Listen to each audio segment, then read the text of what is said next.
Good evening, everyone. Welcome to the City of Annapolis Board of Appeals regular meeting for July 1st, 2025. The meeting, as usual, is broadcast on the City of Annapolis YouTube channel. The agenda for tonight's meeting may be found on the City of Annapolis website. The agenda gives you several bits of useful information. There's a link to the YouTube channel. There's a link to the comment form, which anyone who intends to provide testimony or comments tonight needs to complete. And there's also a link to the city's database that has information about the cases that will be before the board tonight. Let me remind everyone that communications with the board about any case by anyone other than a party to the case must go through the comment form. Communications by parties must go through the board liaison, Kim Consoli, to my right, in the Department of Planning and Zoning. No one should contact any member of the board directly about any case. So we'll begin with a roll call. Mr. Gallagher? Yes. Mr. Zazali? Here. Dr. Chen? Present. Mr. Hector? Here. And Mr. Walsh? President. Mr. Rams? Good. Have the members of the board had a chance to review the agenda? Are there any corrections or additions? Move to approve. For a second? All in favor? Aye. And we also have minutes, I believe, from the meeting of June 3rd, 2025. Are there any corrections or additions to the minutes? Move to approve the minutes. Second. All in favor? Aye. Thank you.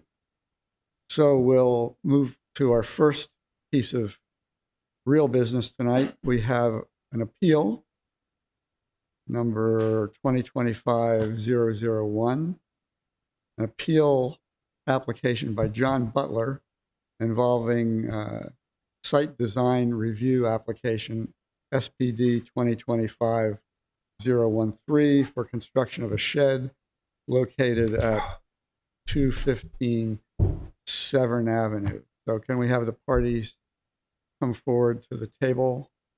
I understand we have the applicant will be present. If you don't feel comfortable at the table with Mr. Gill, you may sit over there, Mr. Ledoux. Thank you, Chair. Can I sit here and then when I present, move to the table in front of the board? Or we'll get you a microphone. Okay. Oh, there is one there. Okay. You're good. No, this is fine. Thank you. Yeah.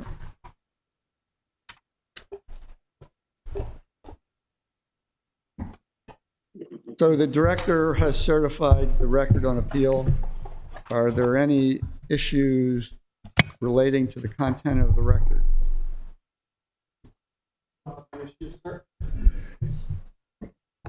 All right. So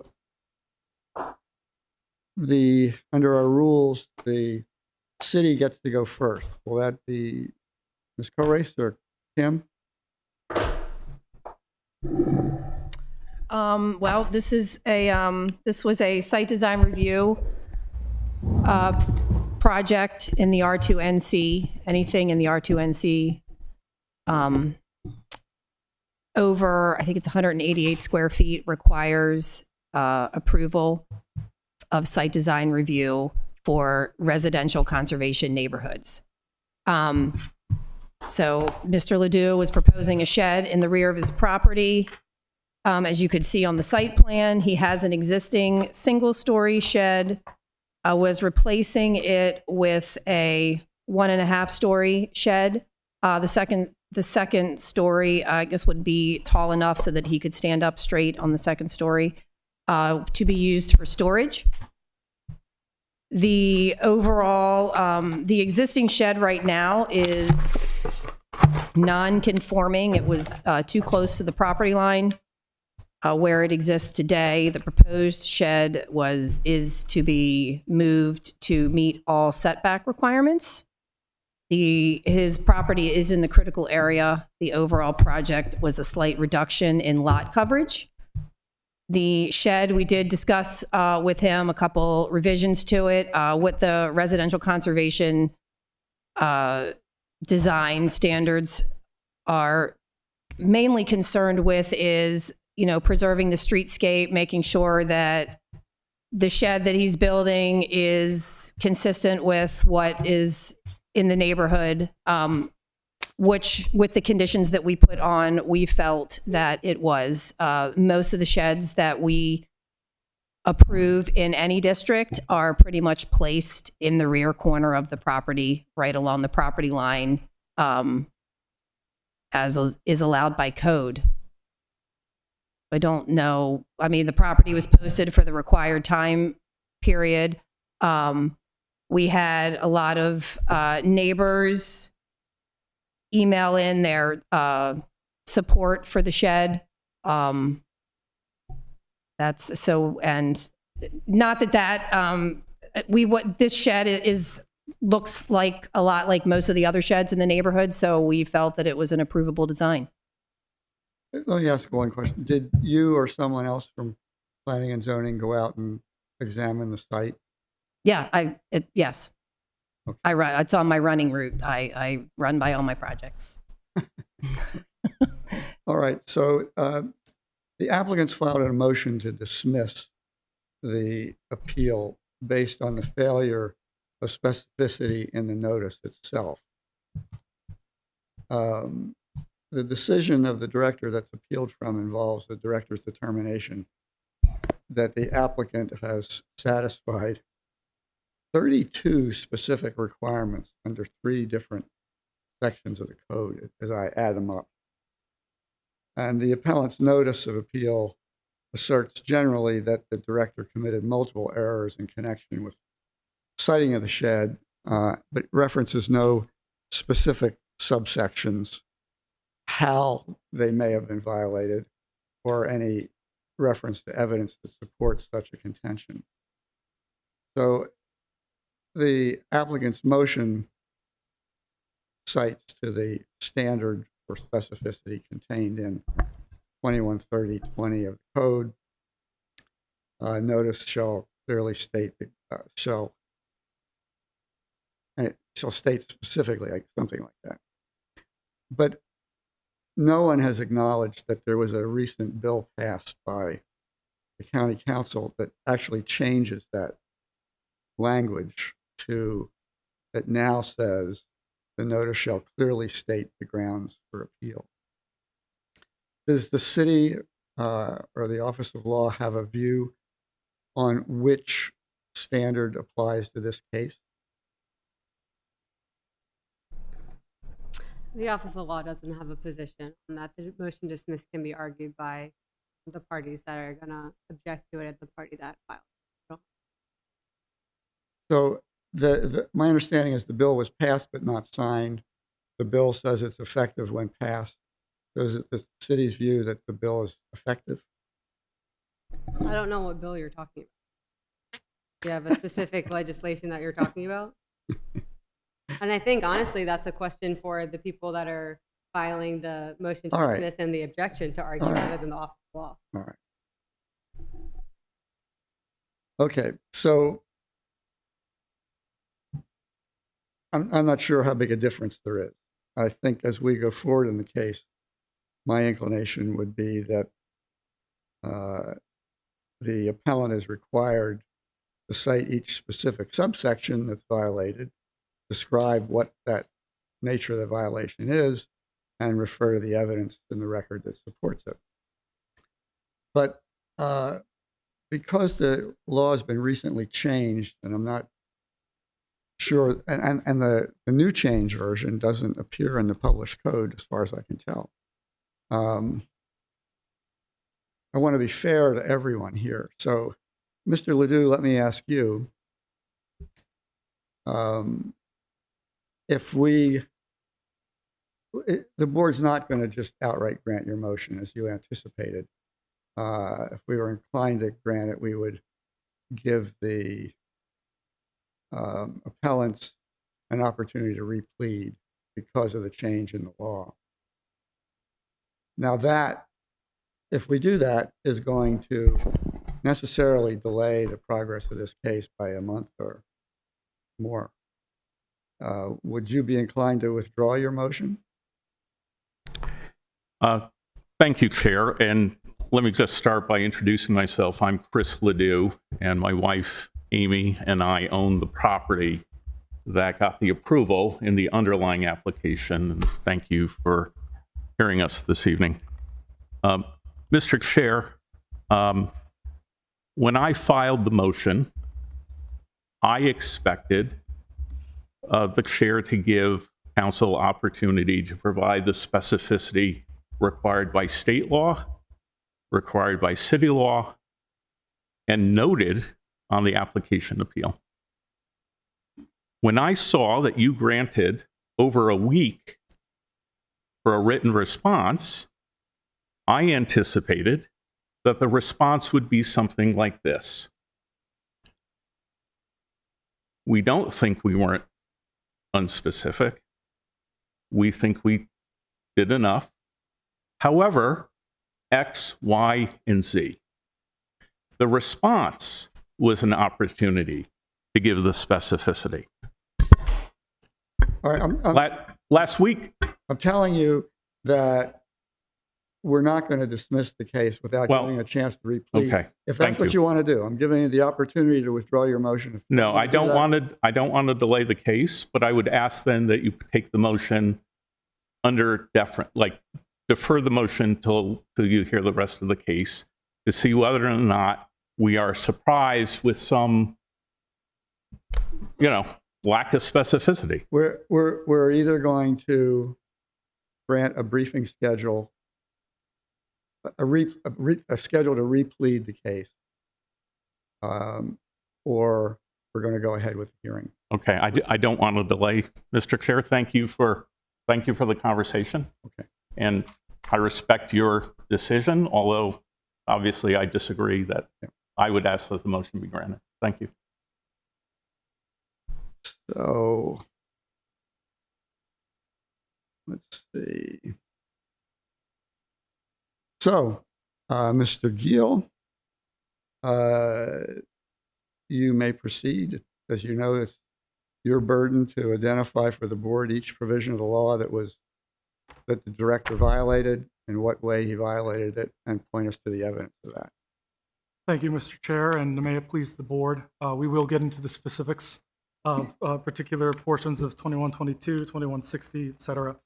I also note that I gave to Kim the printed copies of the administrative record with Bates numbering. I have several stacks there. If you guys don't need those, then I won't refer to Bates numbering myself. I'll only refer to the files.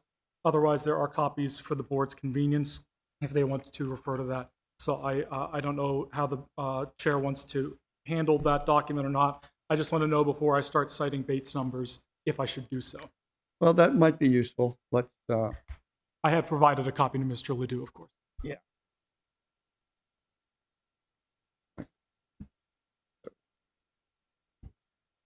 And I apologize to Mr. Walsh for being remote. I don't have, I could send a digital copy of it. I don't know if that would be helpful or not. Would you give us your name and address and who you represent for the record? Of course.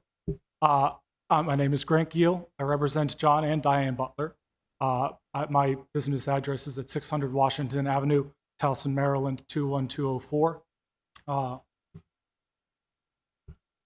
I do want to ask, should I send a digital copy of this so that Mr. Walsh can have a copy of it? I don't know. Yes, sure. Yes. Do you have access to email, Mr. Walsh? I do.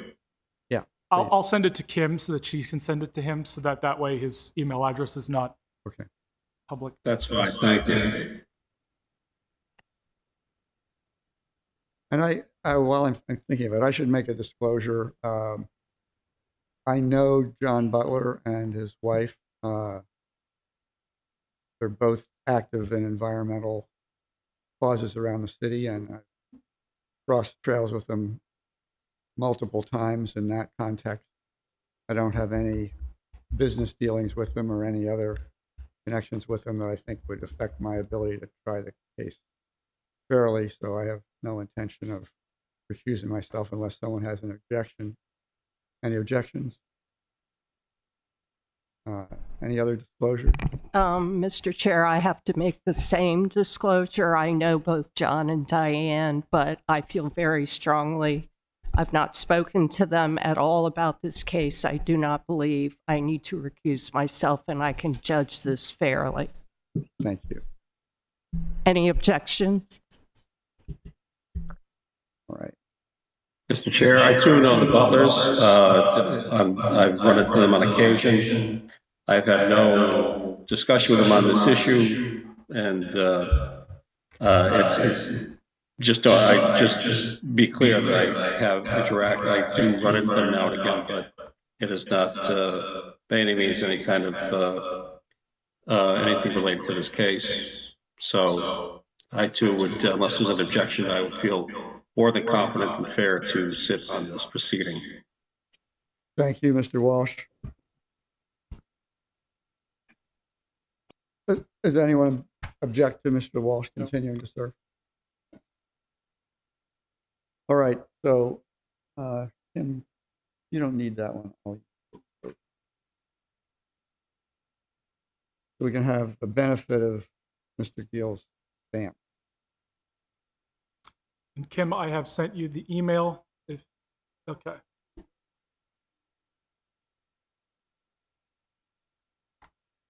All right, please go ahead. Thank you, sir. I want to note first and foremost, and I think it's important to note, that my clients don't oppose the construction of a shed generally. Their concern is very particularized, I think very focused on privacy issues regarding where the shed is located and how it's going to be constructed vis-a-vis their own property, that it would look down directly into their yard, but more importantly, look directly across into their bedroom. And in expressing this concern, they tried to go to DPZ and explain to them, this is why we need to have a particular shielding of some sort of screening, some sort of alteration to the building, move the building out slightly so that that screening could be implemented. And we're not opposing the construction generally. We don't have objections generally as to the architectural facade minus the location of the windows. So, we're not looking for a full reversal here as much as we are looking for a remand for DPZ to consider more properly the provisions of the code that I'm about to talk about. Now, the administrative record in this case is pretty simple. As I noted a bit earlier, I have compiled this into a Bates stamped copy. The first 10 pages of the actual application itself submitted by Mr. Ledoux. And then we have our own appeal. There's a couple of photographs of the shed and of the public notice. And on page 13 is the decision in question. The decision in question notes that the... Mr. Chairman? Yes. I don't think everything in the record appears. I don't see the plans attached to the application. The plan should be page 9. Okay, so they're detached. They were shrunk, but I do believe I have Okay, them. I see them. They're later in the packet. Okay, thank you.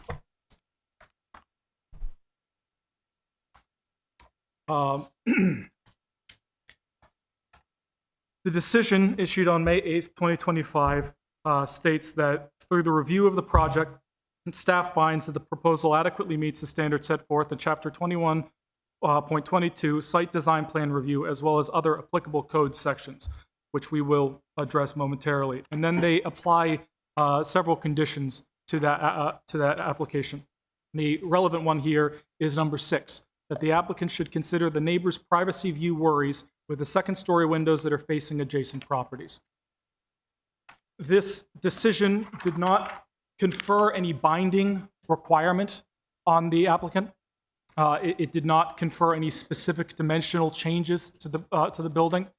It didn't have any sort of enforcement mechanism that would allow the neighbors to dictate any portion of the designed site design as they see fit. All it said was that the applicant should consider these views, and we believe that that is insufficient. Section 2122.020, applicability and classifications, states in subsection B1, and this is a preliminary matter, that there's a difference between major and minor site design plans. We do note, for the record, although I believe that the board will move forward anyway with this understanding, that they applied this as a minor site design plan review, and the major site design plan requires a review under that provision of the code for any new construction, alterations, or renovations resulting in an increase of greater than 20% of the gross floor area of the buildings.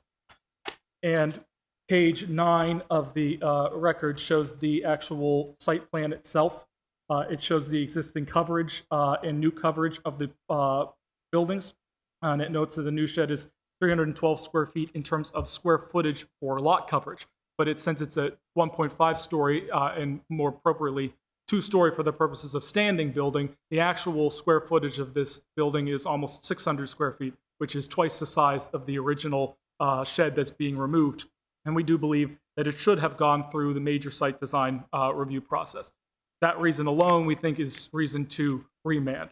But operating under the assumption that this instead is reviewed under a minor site design standard, as is common in the DPZ, we note that in 2122.080, the reviewed criteria and findings section of the code requires in subsection D to minimize adverse impacts, that the proposed structures are sited in order to minimize any adverse impact upon the surrounding area by reason of building location, height, bulk, shadows, location, intensity, direction, and times of outdoor lighting and similar characteristics. By failing to implement any sort of condition that would properly screen this new shed's construction to the adjacent property, and more importantly, discrete portions of the inside of the adjacent property's principal building, this condition we allege has been violated, and that the DPZ's condition is insufficient to cover their bases there, that they didn't implement any sort of condition that would be binding upon the applicant, only advisory. So your view is that they're required either to deny or modify in order to meet an objection that the proposal impinges on someone's privacy. Or to at least explain, if they sufficiently articulate in their decision, why that concern is insufficient to warrant any change in the design. But I think principally, yes, that if there's a credible argument beyond simply that this building is tall and that it will therefore be able to see adjacent properties, if the previously designed building was at a similar height as the adjacent shed on the other side, both of which were split by a fence, and that a new building will therefore allow new lines of sight, new windows focused directly across from the neighboring property and its master bedroom, that this is the sort of adverse impact that should have been minimized by something more than just a condition for the applicant should consider. And maybe that minimization would be such that it couldn't fully remove a privacy concern. You know, we're not asking for a spite fence to be built that's 70 feet tall so that nobody can ever see the butler's property, but there should have been a condition that would properly minimize it to make it as least impactful as possible. Like what? Similarly, Like yes, what? sir? Like what?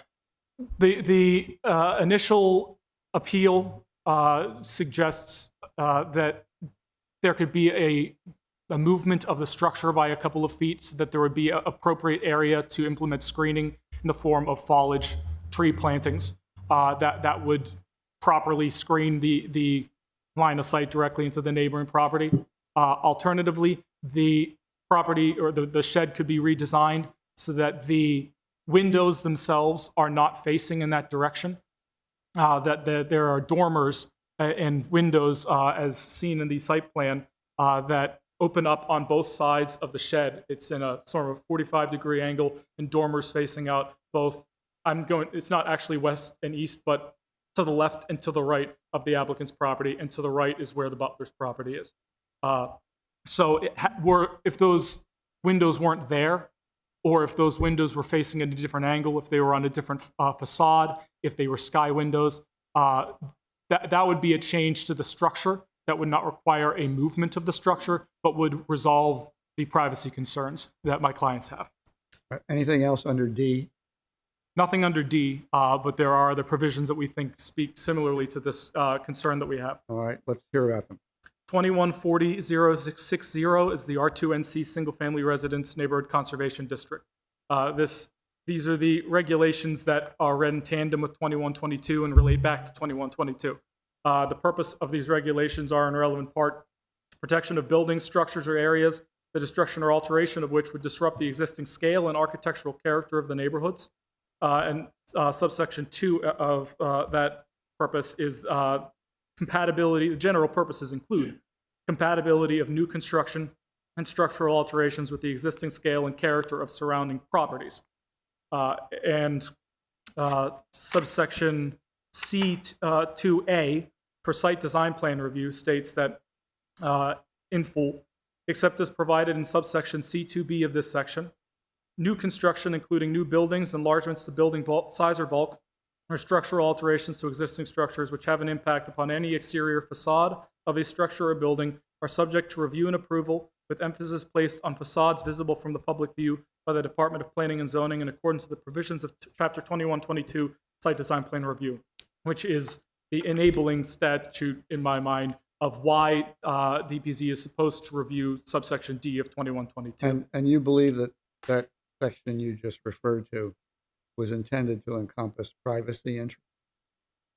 I think that it's intended to state DPZ's obligation to review under 2122 all substantive analyses, A through, I believe, H.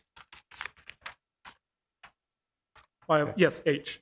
And yes, in our reading in subsection D, privacy of an adjacent property is an adverse impact. So that just relates back to D. Yes.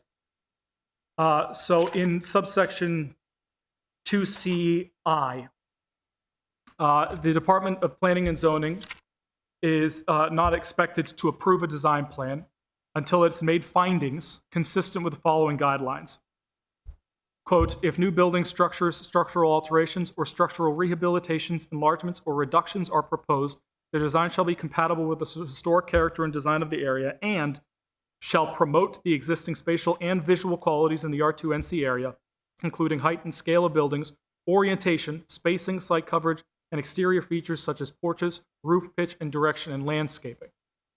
We note again, as I said at the beginning, that we don't have an objection to the general design of the shed. We think that the findings that it generally relates to the architectural character of the neighborhood, they're sufficient. But the current shed is of a different spatial and visual quality to an adjacent property than the new one. And that the new one, therefore, if it's going to have changes, those changes should be compatible with adjacent properties. And we believe that the construction of the shed as designed and approved is not compatible for the reasons that I stated at the beginning. Section 2162020 are general design standards as well, which relate to all development in basically any district in the city. And 2162020-2, that is subsection 2, states that building bulk and scale shall relate to adjacent and surrounding buildings. Appropriate artificial or natural screening may be required to minimize any adverse impacts. I believe that privacy concerns are an adverse impact and that such screening would be required in this circumstance in order to approve this construction. Likewise, subsection 3 says special consideration shall be given to the siting and design of those structures or portions thereof that may be viewed from any public street or adjacent properties, not in the neighborhood generally, but a property that is right beside it that is looking directly into it and vice versa, that the DPZ should therefore give a special consideration as opposed to simply shunting off the responsibility and saying that the applicant needs to figure this out with the neighbor. Subsection B1 states for height that the variation between height of the new building and height of adjacent buildings shall not be so great as to substantially impair the architectural character and integrity of adjoining buildings. And I would posit that integrity of adjoining buildings requires privacy integrity. Likewise, subsection B3 for proportion states that a new or altered building shall respect the characteristic proportion of existing facades and of adjoining and nearby buildings and be consistent with the development or redevelopment goals of the area. Once again, no consideration as to an adjoining property with regards to this particular concern that we have voiced. And I believe that lack thereof in terms of direct citation or explanation of that decision constitutes, at the very least, a failure of articulation for a final decision and more broadly, a general legal error. And lastly, section 2162.030 talks about design of open areas. And this may not apply in the circumstance where the board might find that there are alterations to the structure that do not require screening, such as removal of windows. But in the event that the board finds that the building should be moved, or that even if the building is not moved, that other portions of the property that are between Mr. Ledoux's and the butler's property need to be properly screened in some manner. Subsection B states for buffer areas that all sites shall be designed appropriately to provide buffer areas, to provide shade and reduce heat, noise, air pollution, and to screen adverse visual impacts. We think that the screening is insufficient in this case because there is no screening. There was no declaration, there was no condition, there was no requirement whatsoever to do anything to reduce this impact. The failure of DPZ to make any analysis in this regard and to consider properly the neighboring concerns is, we believe, legal error. And I will note as a final note here that because of the letter submitted by the ECA, I'm sorry, the Eastport Civic Association. Eastport Civic Association requested that Ms. Burke, that the applicant is encouraged to review the application with surrounding neighbors. I take surrounding neighbors to be adjacent neighbors at the very least, and there was no discussion subsequent to the actual approval of the property, at which point my clients reached out briefly to Mr. Ledoux to inform them of their concern. There was no prior communication between them and Mr. Ledoux, and there was no opportunity for them, therefore, to try to resolve this in advance. And we want to resolve this. Hopefully, we can figure out a resolution. If this is remanded, that we can get in a room together and we can figure out something that is satisfactory to all parties. But at the moment, we believe that these failures to consider the visual impacts of the structure as it relates to the Butler property constitutes legal error. That is the conclusion of my argument. Thank you. I appreciate your brevity. All right, Mr. Ledoux.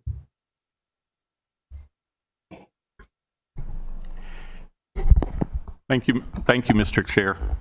Thank you, members. And please take note of Mr. Giel's brevity.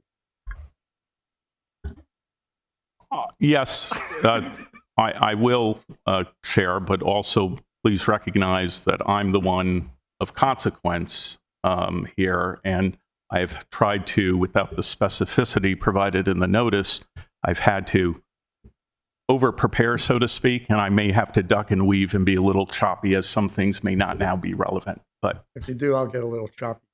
Okay, I understand. Can you give me well, let's just move forward. I'll try to move quickly. First, I'd like to talk about the issue that council raised about major versus minor site design review. That wasn't in the grounds of appeal. It wasn't listed, right?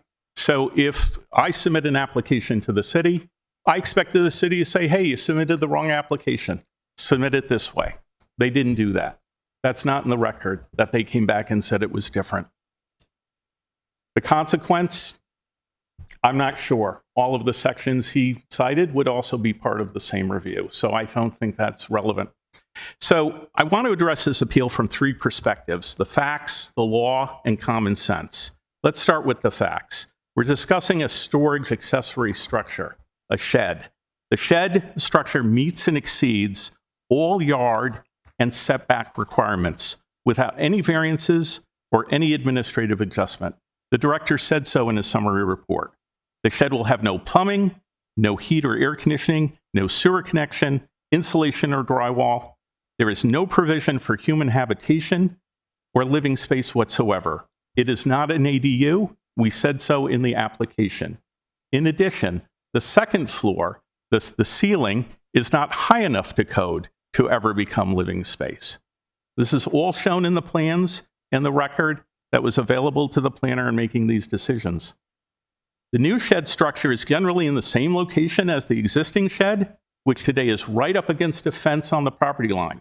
But the new shed structure will now be 3 feet over from where it is now, when the law only requires 2 feet.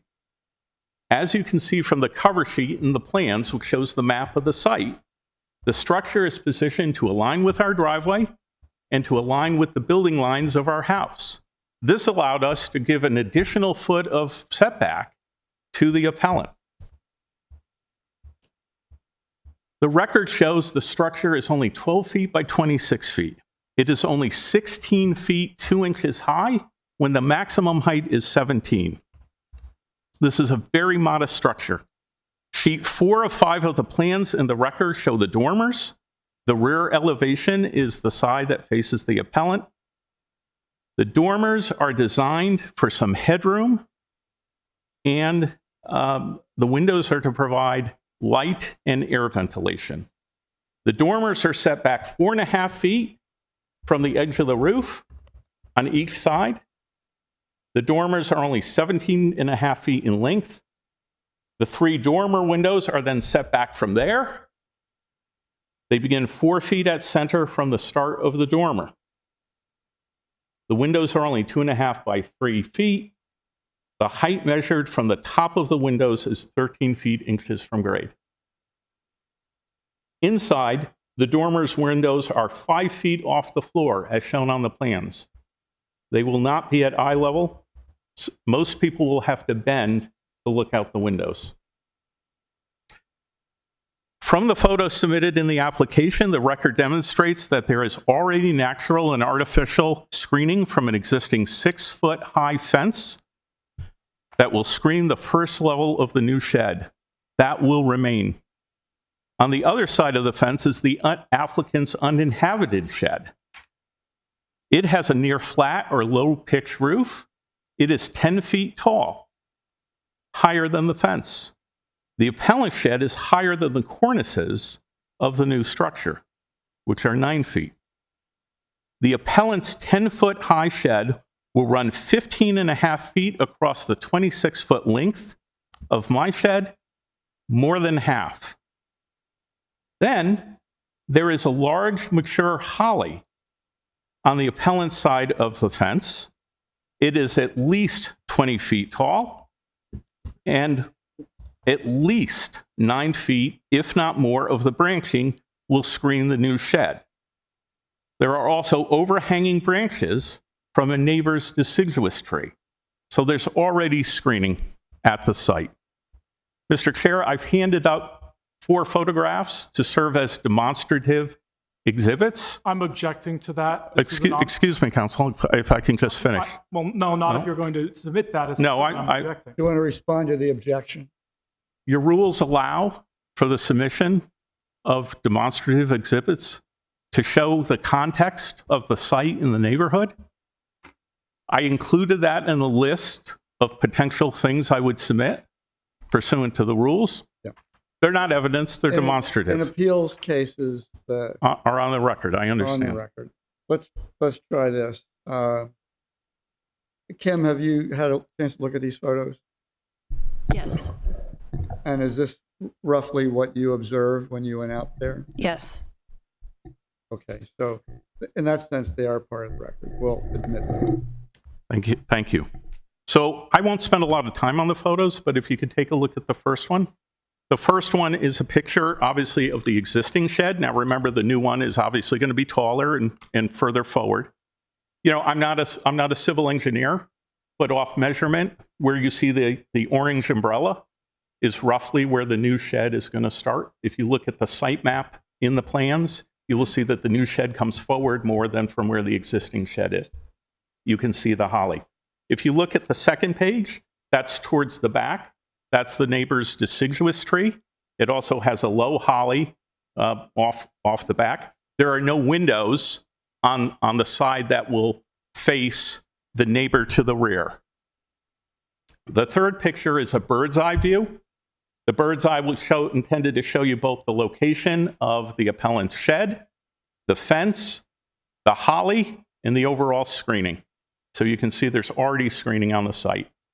And then the last photograph is that of me taking my phone and holding it over the other side of the fence to give you an idea what's on the other side of the fence on the appellant's property. With the furthest corner is the holly, which you don't quite see because at that point all you see is like the trunks, and the spread of the branches occurs over where the photograph is. So there's already significant screening. Nothing in the record presents a situation where discretionary plantings in our side yard are the only privacy option. There's already privacy, and screening is not limited to just what may be added on my property. There's plenty of available space on the neighbor's property to also add natural and artificial screening.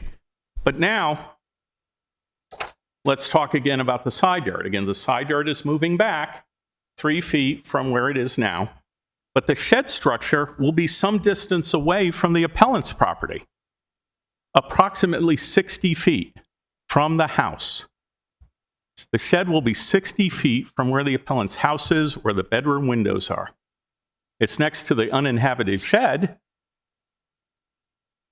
about 11 feet, but 60 feet from their house. As has been said by the city, the shed structure location mimics that of similar structures in Eastport at the end of a driveway, along the side yard, along the side lot line, typically in the rear corner. In his summary report, the director points this out. The majority of sheds are placed like this one, in the rear 25% of the property, and are placed along the required setback lines. We are putting it generally in the same spot as the existing shed, improving the setback, not only meeting it, but exceeding it. I will now turn to the law. First, I will try to go in the order that the appellant raised it. First, 212280D talks about minimizing adverse impacts. It says the proposed structures are cited in order to minimize any adverse impact upon the surrounding area.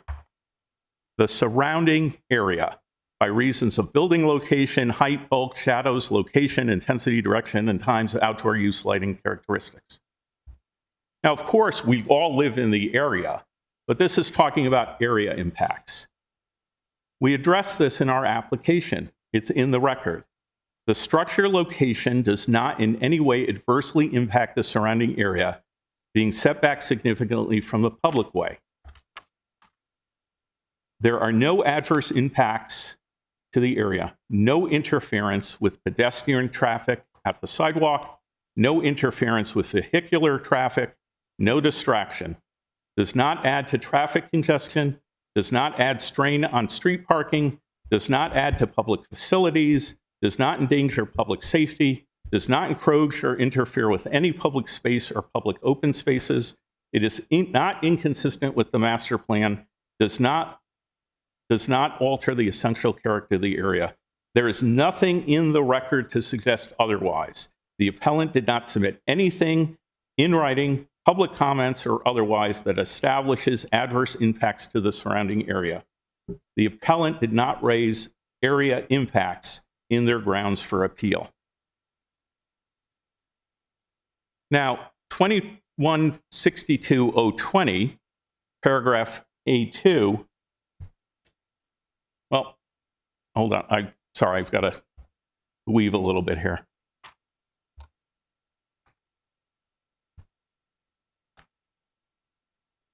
I would point out that the appellant did not submit any written comments. A lot of what we're hearing today are not in the grounds of appeal. The appellant did not submit written materials, links to supporting information, or anything else as part of the record as to area impacts or what I'm going to talk about next. 2162.020A, A2, says,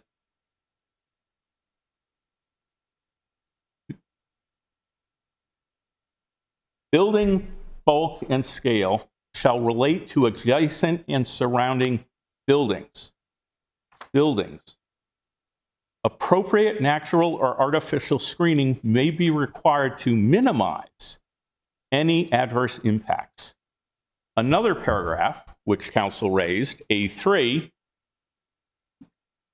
is that special consideration be given to the site and design of those structures or proportions that may be viewed from any public street or adjacent properties. None of the adjacent property owners submitted any written comments. That is a matter of record. First, there is no requirement for screening, only the possibility of screening. The key word here is may. There is no requirement for a landscape buffer, such as next to a commercial building or a parking lot. At most, the director and a senior planner can add appropriate screening, natural or artificial, which can take many forms, and require it within the side yard. And here, the record shows there is already screening. So at most, what we're talking about is the potential for some additional screening. It was up to the director and his senior planner to decide, based on their judgment and experience and what occurs with other accessory structures in Eastport, whether additional screening was appropriate. He decided, exercising his discretion and based on the record as a whole, that it was not needed to be required. It is not an error to not require it. He has the discretion. And if he hasn't committed an error of law or a mistake of fact, and there's substantial evidence in the reference in the record, he's afforded deference, not to be second guessed. Screening does not lead to moving the structure. Appellant states in his ground for appeals that there was an error of law by failing to adhere to the code by moving the shed a few feet further from shared property lines in order to facilitate screening. The section does not require moving the shed further from shared property lines. Screening doesn't dictate moving the structure a few feet, whatever that means. Appropriate screening, if warranted, can occur within the yards established by the code. It does not say appropriate screening may be required and the director and his senior planner can add several feet of added side yard to the minimum side yards established by the code. It doesn't say that. It's not an error of law to adhere to something that's not in the zoning ordinance. And the underlying premise of the screening is not even required. Nowhere does this section authorize denying a structure's location that meets and exceeds all yard requirements because screening may be required. There's no provision allowing an addition to the side yard requirements and overriding the bulk regulation tables. Appellant states in his grounds for appeal the location is positioned in a manner that prevents the installation of natural or artificial screening. Now, the size of the side yard may be a factor for some options for screening, but it does not preclude all forms or types of natural or artificial screening. Nothing in the record demonstrates that. Instead, the appellant is using screening as an issue as a pretext to try to force the accessory structure to be set back further from his rear lot line. Otherwise, he could just put in another holly.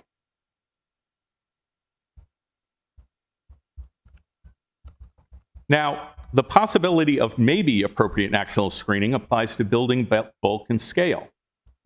Bulk and scale refers to the zoning regulations that control physical dimensions and density of buildings with a specific area, height, lot coverage, floor area ratio, to ensure development fits into the surroundings. The record shows that the structure meets all these rules. It maintains its current relationship with the buildings, both the accessory structures and the houses around it, including the appellant's two-family house. The city department found that. The ECA also confirmed that. There is no evidence in the record, none, that there's not relationship of bulk and scale to the surrounding buildings. This section is addressing the relationship to buildings. Not privacy, not people.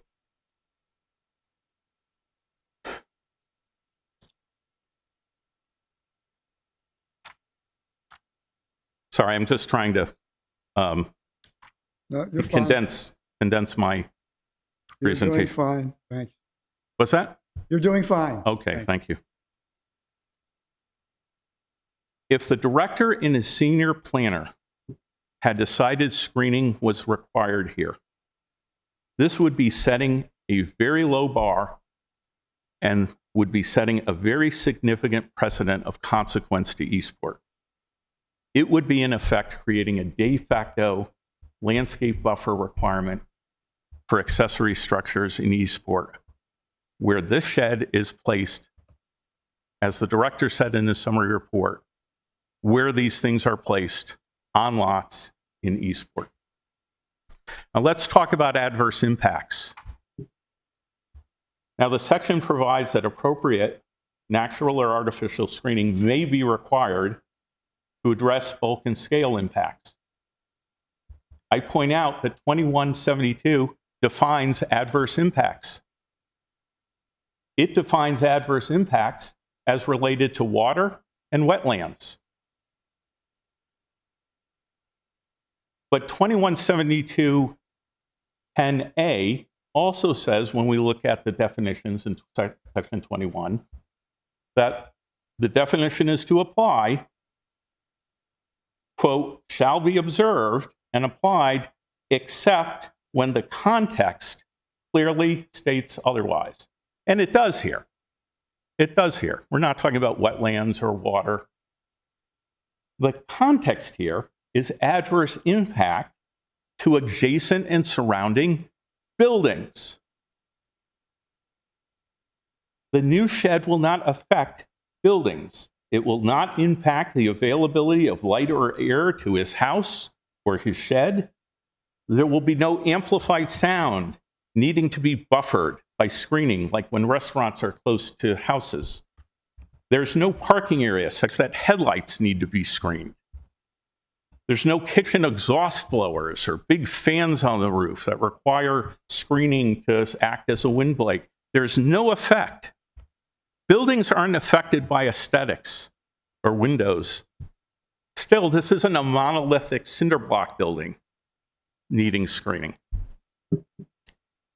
Please remember, this section applies to all of the R2 NC district.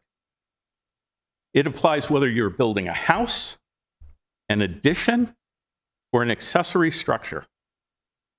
And think about the proximity of houses and additions and accessory structures to one another in Eastport. They meet the setbacks, some are grandfathered, etc. They're pretty close. Screening isn't just go up because, you might see your neighbor's building or your neighbor's window. The appellant doesn't even screen his own shed from his patio, his house, or his neighbor's. A person's perceived impact on the basis of their own personal desire for privacy or their own personal opinion on aesthetics is not an adverse impact in relation to the shed structure and its adjacent and surrounding buildings. Talk to privacy. Privacy is not a site design criteria. The city code also does not directly provide for any specific level or expectation of privacy. The zoning code indirectly addresses it through the height limitations and the setbacks, which tell us where we can put the structure in proximity to our neighbors. The structure meets and exceeds those. It's in the same spot the director in his summary report said, that's where they go in Eastport. Structures and their design and the presence of short shed dormer windows do not invade privacy. A structure cannot invade your privacy. People invade privacy. We have no intention of invading their privacy from the shed dormers, no intention in looking in their bedroom windows, or anything else going on in their property. This is a storage shed. Here is what the record shows. The application is not for an ADU. We say that specifically. It couldn't even become an ADU. The plans do not show any habitable living space and no one will be living on the dormer level or even the first level. There's no plumbing, no heat, no sewer connection, no bathroom, no sprinklers, no insulation or drywall. Framing isn't even provided to provide for insulation. The rafters aren't deep enough. And I'll defer to our building code inspectors, but I'm pretty sure that once you built the rafters, put in the drywall, put the sprinkler heads, you do not have the sufficient height for livable space. The code provides it has to be 7 foot 10 inches. If somebody wanted to turn this into the ADU, you can't go higher. You're basically at the, you're 16.2 inches. You got 8 more inches to go higher.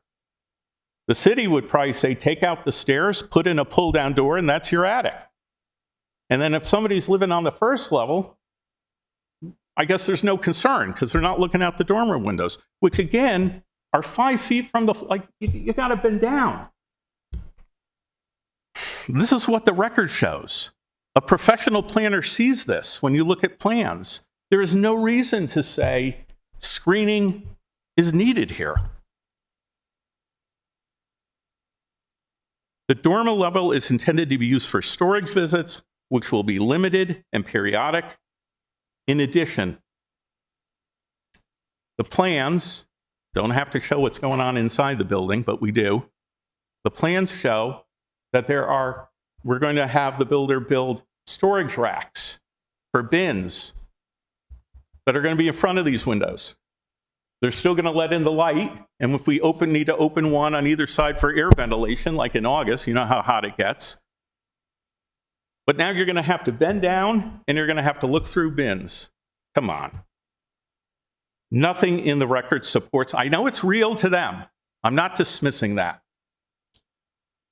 But there's nothing in the record that supports these privacy concerns.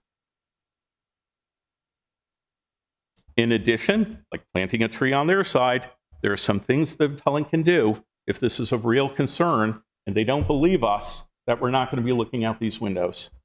I think it's obvious. I'm not telling what to do, but they do have some self-help remedies like shades, curtains, blinds, glass coatings, appliques, and different types of glass, like wavy, column, or cinder. I'm not the one that's worried about my privacy. But if someone is, there's things they can do.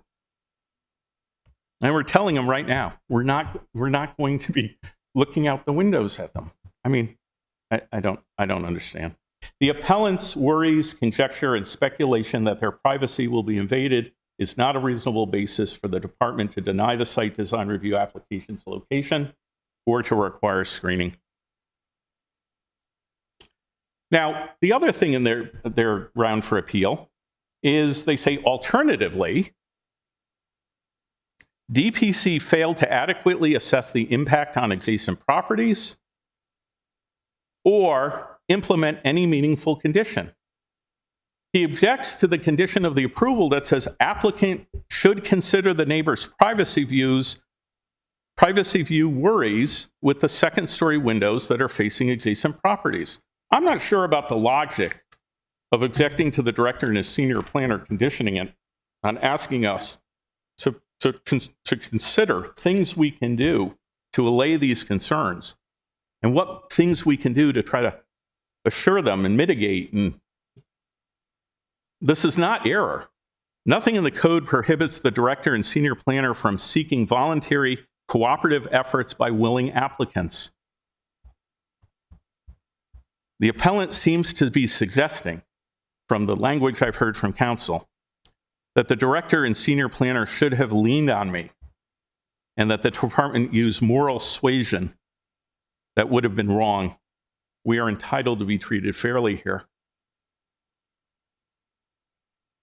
I want to now talk about some let me talk about, I have to pivot again, sorry.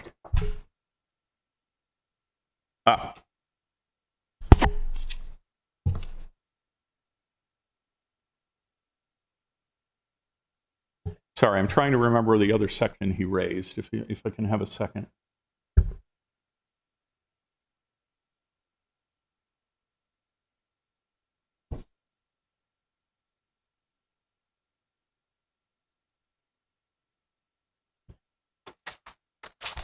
Well, let me continue for now while I refresh here.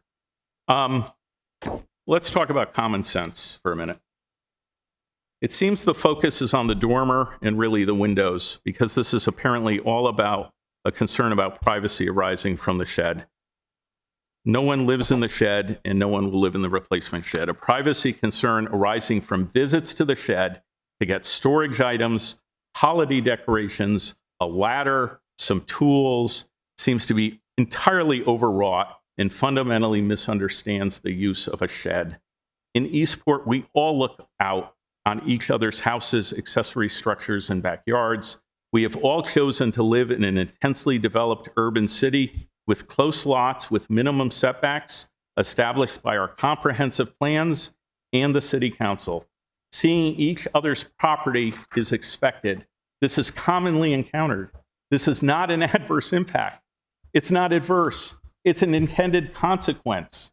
It's a land use feature. Our zoning code encourages density. It sets where we can build relative to our neighbors. Common sense, in addition to the facts and the law, led to my application being granted.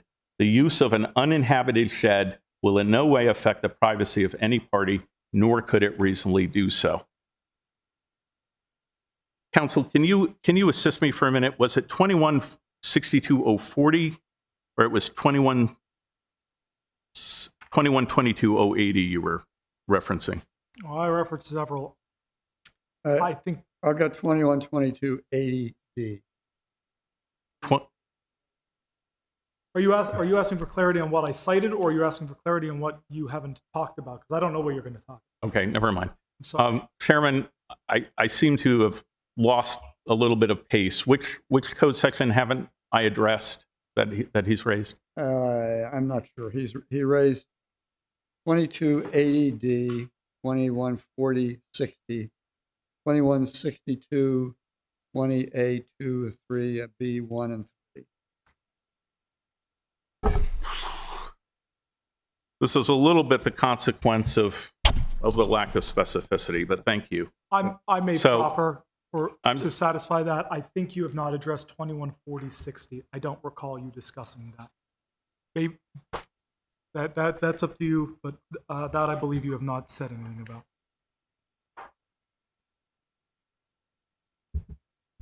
Thank you. 21. 4060.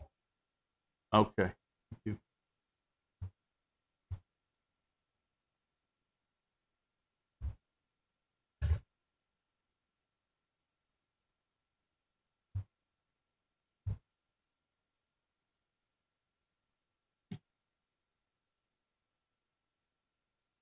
Well, these are in the entirety of the development standards. I specifically talked about subsection A2, subsection B1A or 2A, and then subsection 2C1.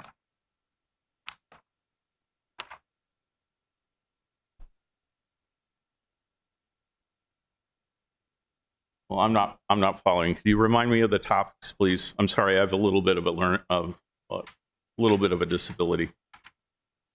2140-060A2. Is what? Which one is that? Compatibility of new construction. Okay. 2140-060C2A, Which is? except as provided in subsection C2B. And then C2CI. I think I said C1. It's CI. New building structures, structural alterations. Those are the relevant provisions that we cited from that portion of the code. Okay. I think that there is sufficient evidence in the record to support the city's findings on that. So if I can conclude, the appellant has not presented or proven an error of law, nor any error of fact. Whether to require appropriate natural or artificial screening is discretionary. Matters of discretion. The question is whether the agency exercises its discretion reasonably based on a rational basis. If there's sufficient evidence or substantial evidence in the record, the agency is due consideration in the light most favorable to the agency, and whether a reasonable mind could have concluded what the director did.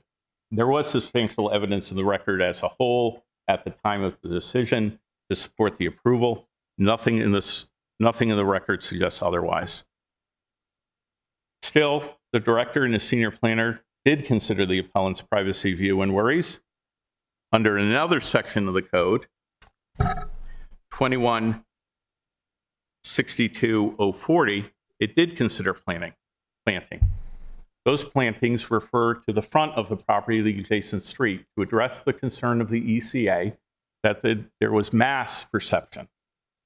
Now that arose because the ECA said the perception of mass was because the dormer walls lined up with the walls below it. They made a recommendation to pull the dormers in. Instead, plantings were conditioned on the front because that section says plantings can go on the front to the adjacent street. And in fact, in number 8 of our application, we talked about putting the plantings. That shows that the department did consider planting. That section wouldn't apply here because it's the side of the property, but also because that issue of the dormer walls lining up with the walls below is not present on the facades facing them. It sets back 4.5 feet.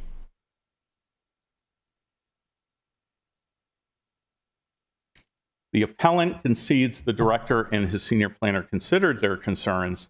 He just doesn't agree with the decision. So the appellant argues that they must not have considered it enough or adequately. They ask for a remand. By asking for a remand, what they're really asking for is a do-over because they did not submit anything in the record. Nothing in the record. I guess they called or stopped by. I don't know what happened there. The decision at the time made, based on the record at the time as a whole, her observations of the site support the decision. There's plenty of room on the appellant's property to plant whatever he wants to plant, to create whatever additional screening he wants to achieve. There's also other screenings available to him, both artificial and natural. The director and his senior planner are entitled to deference. He is the decision maker entrusted by the code. It's not our job to second guess him. The appellant has not met its burden.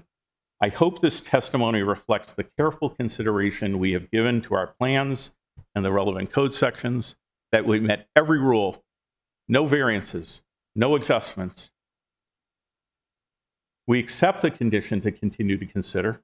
Now, I will tell you, people have said to me, wow, they've appealed you. I bet you're not going to do anything for them. Nothing could be further from the truth.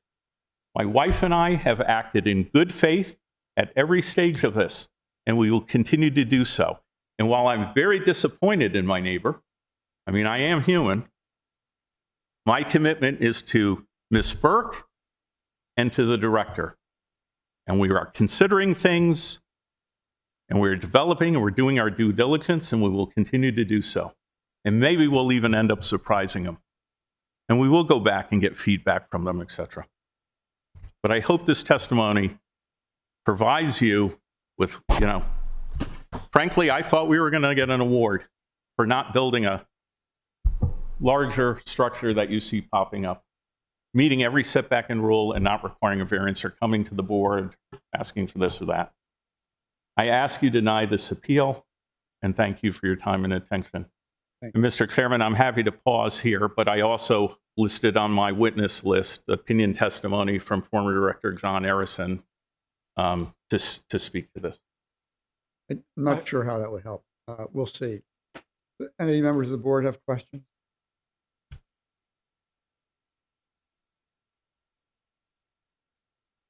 Mr. Walsh? I do not. May I have a few minutes of rebuttal, sir? Mr. Not Chairman, until the questions. Okay. may I ask Ms. Burke Sure. a question? Can you speak to the major versus minor that the appellant's attorney? So this is a residential neighborhood conservation site design review, which is different than a major or a minor. So there are three separate site design reviews. Major site design review are the big commercial projects, the big residential. They're the ones that go to the planning commission. That is what the major site design reviews are. There are buildings over, I think, 10,000 square feet, increase in 20% in parking, but not for sheds. This was the residential neighborhood conservation site design review.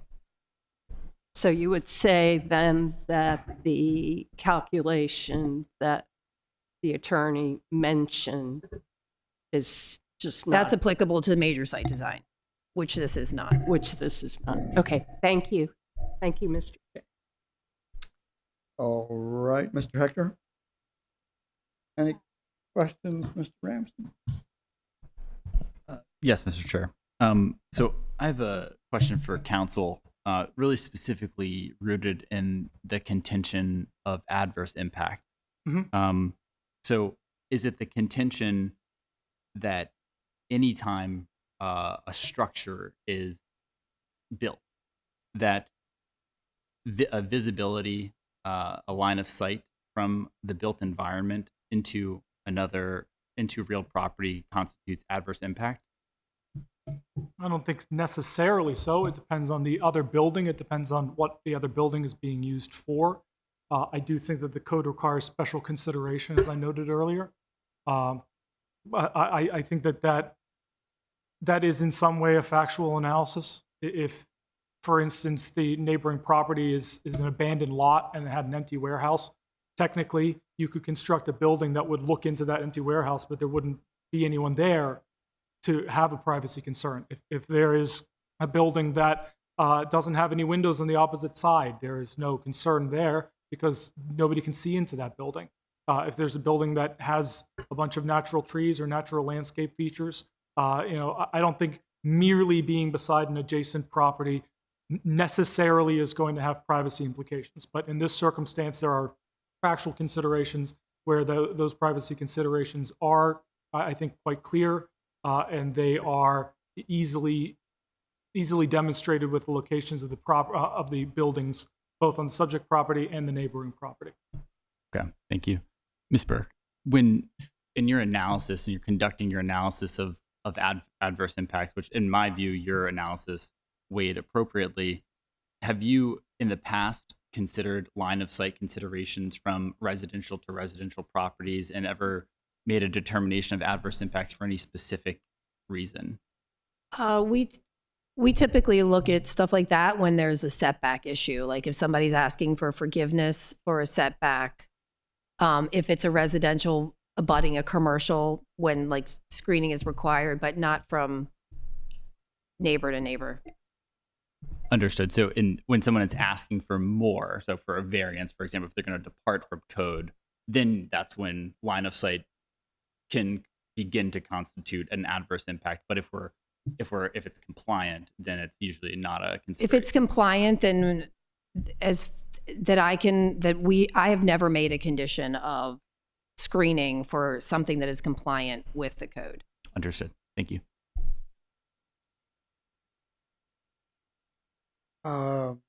You mentioned, Kim, that there were public comments. There were just the neighbors that emailed their support of the shed. There was probably like 5 to 7 of them. They're all online. Yeah. Other than the Butlers, no. But when they called me, it was after the comment period had closed, but they were within their 30-day right to file the actual appeal. Mr. Gill, please stick to your earlier. It should be brief, yes. I do note, one, I'm not trying to argue with Ms. Burke, but the people who did make comments in support of these are not adjacent neighbors. They're just people who are generally living in the area. I think there's a distinction between a person in the neighborhood and a direct neighbor. And yes, we did reach out to her. There were some issues that my clients had with regards to notice, such that they found out about the application at a relatively late hour, but they tried to reach out to her as fast as possible to express their concern. We partially did so, and before we were able to go into further detail, the decision was approved on May 8th. So our concerns were noted to Ms. Burke. They are part of the record for the same reason that any verbal communication is not part of the record. There's not a document to look at, but they were presented to DPZ. As to the particular comments presented by Mr. Ledoux, I'm not going to go point by point for every single thing he said, but I will note a couple of things. First, with regards to the discussion about partial screening, he said it himself. There is some manner of screening that is available from a tree that is not between the two structures, but is in the general vicinity, and there are some branches. Partial screening is not sufficient screening in this case. There's no meaningful capacity to block off what the line of sight would be on the basis of that tree. Two, to the extent that there is any possibility that the butlers would be able to implement screening themselves, surely they could, and they may have to if the board decides to rule in favor of the applicant. I do not believe that they are obliged to change their yard for something that they are not constructing in order to maintain the integrity of their house. If there is a new construction, the new construction is what I believe has to adhere to the law, not existing land. The discussion that we had about the surrounding area, Mr. Ledoux cited language about surrounding area in 21-22-080D. I'm not exactly sure what he intended to present here, except to say that this is part of the surrounding area. Not all of it. The shed is not going to impact somebody else who's on the opposite side of his property. They're in the surrounding area, so it's not going to collapse the entire integrity of all portions of the surrounding area. But that's not how a code is read. It's looking to make sure that all portions of the surrounding area are not impacted, not simply that 90% of them are impacted. Or if there is an impact on the remaining 10%, that impact is minimized as much as is possible, which we do not believe occurred in this case. The citation as to the definition of adverse impacts, I take exception to how it was presented insofar as the definition that is being presented for the board's consideration about water and wetlands concerns is from the building code. It's not from the zoning code, section 17. And the specific controls the general in all zoning codes and all statutes. I believe that exact language is at the beginning of the Annapolis City Code. There is a specific adverse impact definition that is presented, and I already cited it in the zoning code, which is adverse impact upon the surrounding area by reason of building location, height, bulk, shadows, location, intensity, direction, and times of use of outdoor lighting or other similar characteristics. Shadows are not impacting wetlands. The adverse impact definition that is there is self-evidently something above and beyond the definition of adverse impact as it is defined in the building code. The last note that I would have here regarding discussions about whether or not there is going to be livable area inside or not. Mr. Ledoux says the application up for an ADU. I'm not positing at this time that it's going to be. He does say that this area is accessible. He talks about how one has to contort in some manner in order to look through these windows, but they can do so. They are capable of moving through that area. He says that there is no plan for somebody to be living there. Living there or not living there does not mean that that these impacts disappear. A person is still capable of going in. A person is still capable in the manner that he described of looking around boxes and checking through whatever is stored there to the extent that anything is stored there. And there is no regulation or review by DPZ as to what he's going to put inside the building. We're looking at the structure. The structure of the building allows a human being to be inside that shed, to look through the windows of those dormers, in those dormers, and to look directly across on an eye level right into a prominent series of windows that open up into the bedroom of my client's property. And beyond any general concerns about looking into the yard, which again, he said himself, everybody has concerns or could have concerns about a person looking through their second story window to some portion of a property, beyond even the general understanding that maybe your backyard is more private than a road. Somebody walking down the road is not entitled to privacy from an onlooker looking on any floor of their property. There is this particular concern and this particular circumstance that I believe required a special consideration that I think that the DPZ recognized to some extent was entitled to consideration because they did put in a condition. We just think that the condition was lackluster, that there was no meaningful tooth behind it. We are hopeful that Mr. Ledoux moves forward with this condition. He says that he's going to. He notes his disappointment with us. I note, that we were trying to resolve this. My neighbors reached out to him shortly after he got the approval, and they wrote to him and they tried to discuss what they could do. We are hopeful that we can continue to discuss with him what we can do, regardless of how this board rules today. We want to be good neighbors. We hope that he wants to be good neighbors with us and that we can resolve this regardless of the board's consideration. But we did have to appeal this within a certain period of time. We did so because of an appellate restriction on when a person needs to file an appeal. And we did so, unfortunately, while we were trying to communicate with him. But the condition that is there doesn't have a 30-day deadline. And if we did not appeal, we would not have any way to discuss this. So to the extent that in my reading, doesn't confer an actual affirmative obligation to do something, it just requires, quote, consideration of the neighbor's privacy view worries, I think that was insufficient. That concludes my rebuttal. Thank you. Is there something else you wanted to add, Mr. Ledoux? Just very quickly, in terms of this, whatever this notice issue is, under administrative law, the public comment period simply is notice that the director might make the decision the day after the public comment period closes. There was a whole week or so after the public comment period closed until the department made the decision, and they did engage with the department. It's my understanding that if you're late in getting in a comment, they don't ignore it. They haven't made the decision, they still read it. So I don't know what that was referencing. I will also say in terms of the screening, what the code does say is minimize. It doesn't say eliminate. It doesn't say 100% screen.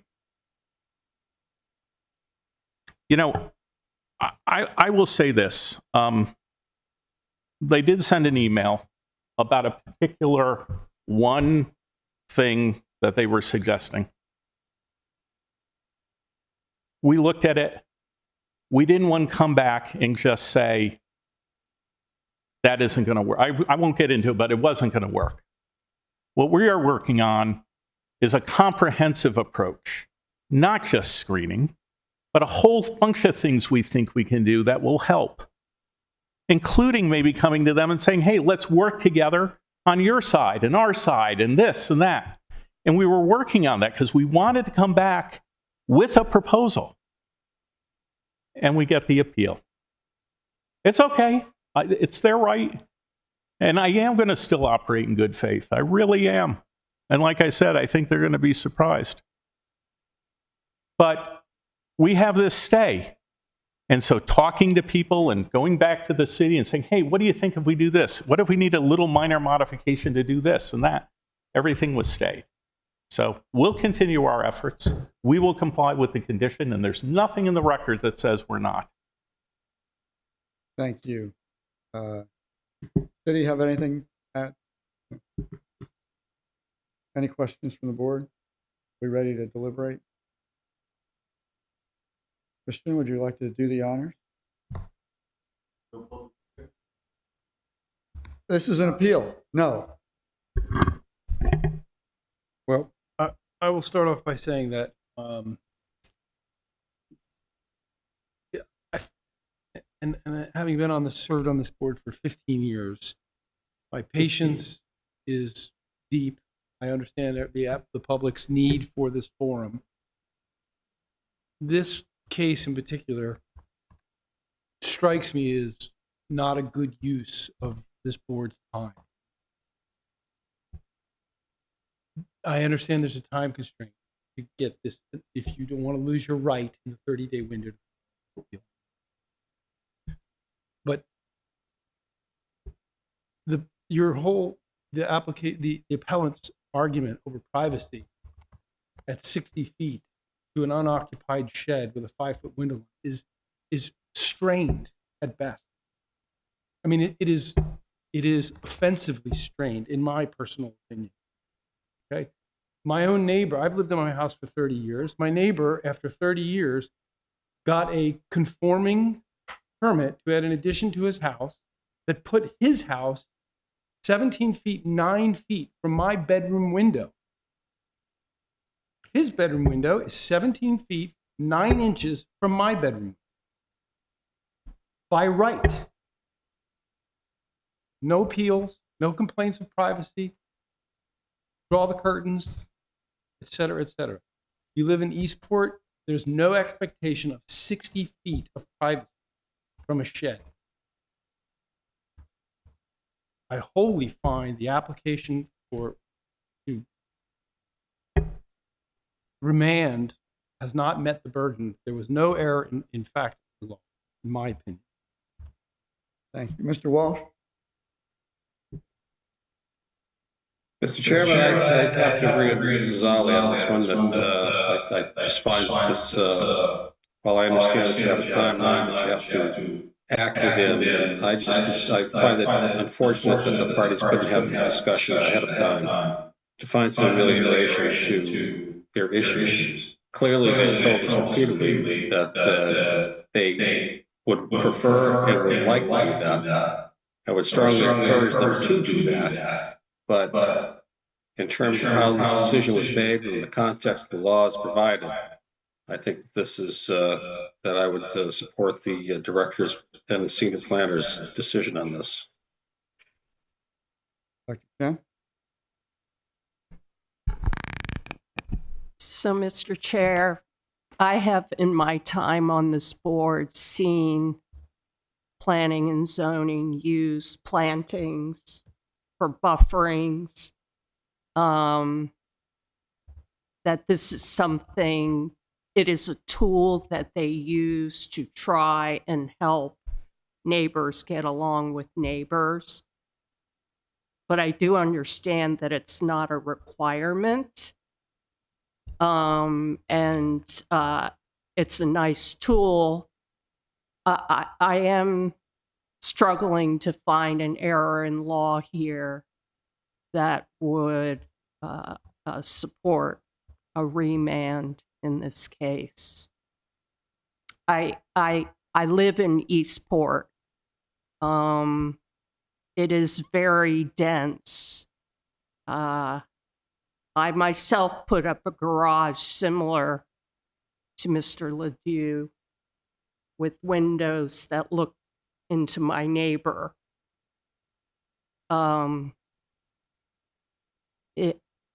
If planning and zoning feels that the structure is in keeping with what is traditionally in Eastport, I'm struggling to find evidence in the record to counter that. Thank you. I agree with Ms. Chen, Mrs. Azali, and Mr. Walsh wholeheartedly. My personal opinion on the situation, I've lived in Annapolis for the last 25 years, and I know Eastport is a very condensed neighborhood. It's very tight. Something else I would like to add, neighbors should get along. especially for a situation like this. Yes, the shed has windows, but I don't think the windows will be used for adverse situation. So I agree with my colleagues. Mr. Ramsden, any advice for your colleagues who have the task of voting on this? I would just conclude by saying that Mrs. Burke conducted no error in her determination of the approvability of the administration does not meet the criteria for remand. Yeah, I mean, I always thought that the rule that Ms. Burke described is applied. If it meets the requirements, they don't do the line of sight check. That seems to me an interpretation of the statute by the director that's consistent enough with the law that I don't think we have the ability to overturn it. I don't think, to the extent privacy is a factor at all, I don't think it's raised at that level. So is there a motion? A second. All in favor? Aye. Aye. Thank you all for your preparation and hard work. The case was well presented by both sides. And this decision isn't a decision until it's signed. You work something out and want to withdraw the appeal. Nothing would make us happy. Thank you, Mr. Chair. Thank you. All right, does anyone? Thank you. Does anyone need a break before we take up the next case? We'll take 5 minutes.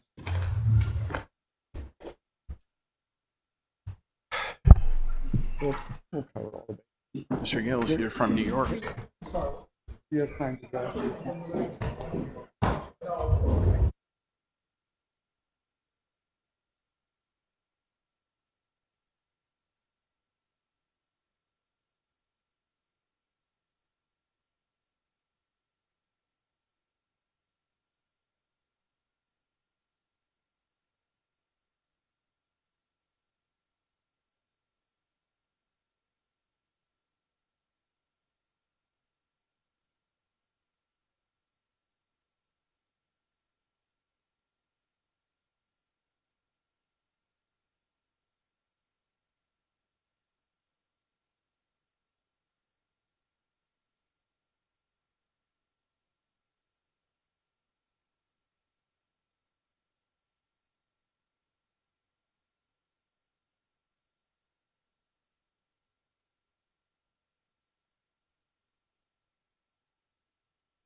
case of the evening will be special exception 2024-010. Special exception application by O2 Rec Center LLC for revision to the previously approved special exception 2016-003 in order to construct an additional dwelling unit above the existing garage. So appearances for the city, we have Ms. Burke and Torres. For the applicant, Mr. Dales. And is there a Mr. Lyman? That's me, Mr. Gallagher. And your client is? My client is the existing condominium. I represent 99 Compromise Council of Unit Owners. Okay. There are 7 units, and I represent the board of the condo. And have you read the board's rules? I have, in fact. I shared my copy with Mr. Aronson when he came up and spoke with you during the break. So, yes, I'm familiar with the board's rules. Thank you. And is there someone else who would like to appear? Yes, Mr. Chair. My name is Nicholas Petter. I'm here on behalf of Dr. Paul Davies, the owner of 5 St. Mary Street, a property abutting garage. Do I need to be? Is he green? I'll sit here for now. Sorry. Yes, Nicholas Ketterer, that's Ketterer, on behalf of Dr. Paul Davies, the owner of 5 St. Mary Street, Annapolis, Maryland. It is a property that abuts 99 Compromise Street. Mr. Davies or Dr. Davies is not present in the state tonight, and I also wanted some clarification. My office did clarify that they submitted my entry of appearance to boards at annapolis.gov at 5:30 p.m. on Friday, though I did hear that that was not received until I brought a physical copy tonight. With that said, I do understand it would be within the chair's discretion whether or not I can participate. Have you read the board's rules? Yes. All right. Well, we'll accept your appearance for Dr. Davies.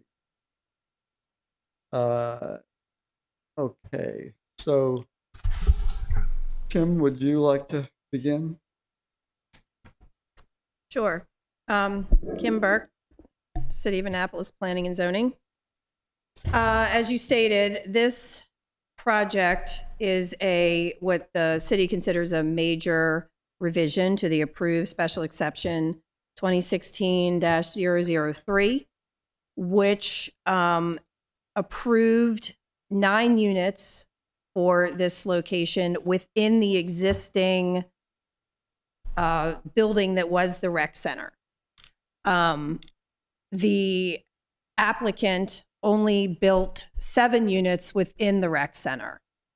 So they are coming back to add an additional unit on the parking garage for the units on the second story, which is why it is considered a major revision to the special exception, because it completely changes the parking garage building. This project did come in a couple years ago for this same ask. I couldn't find why it didn't move forward. Then they did go through a couple design revisions. The city came to an agreement of the design that was again submitted with this revision. The reason that all these people are here tonight is because O2 Rec Center doesn't own the building, which all these lawyers, I'm sure, will explain to you. But the director made the determination that the applicant could move forward with this application. The initial project had a green roof as the stormwater management requirement for the complex. That was never installed. This 8th unit is going on top of the parking garage where that green roof was going to be. They are going to in turn put a green roof on the top of that structure. However, it's not going to meet all of the stormwater management requirement, and part of the plan has some stormwater management being placed elsewhere on the site. So the city has some reservations. I'm not a lawyer.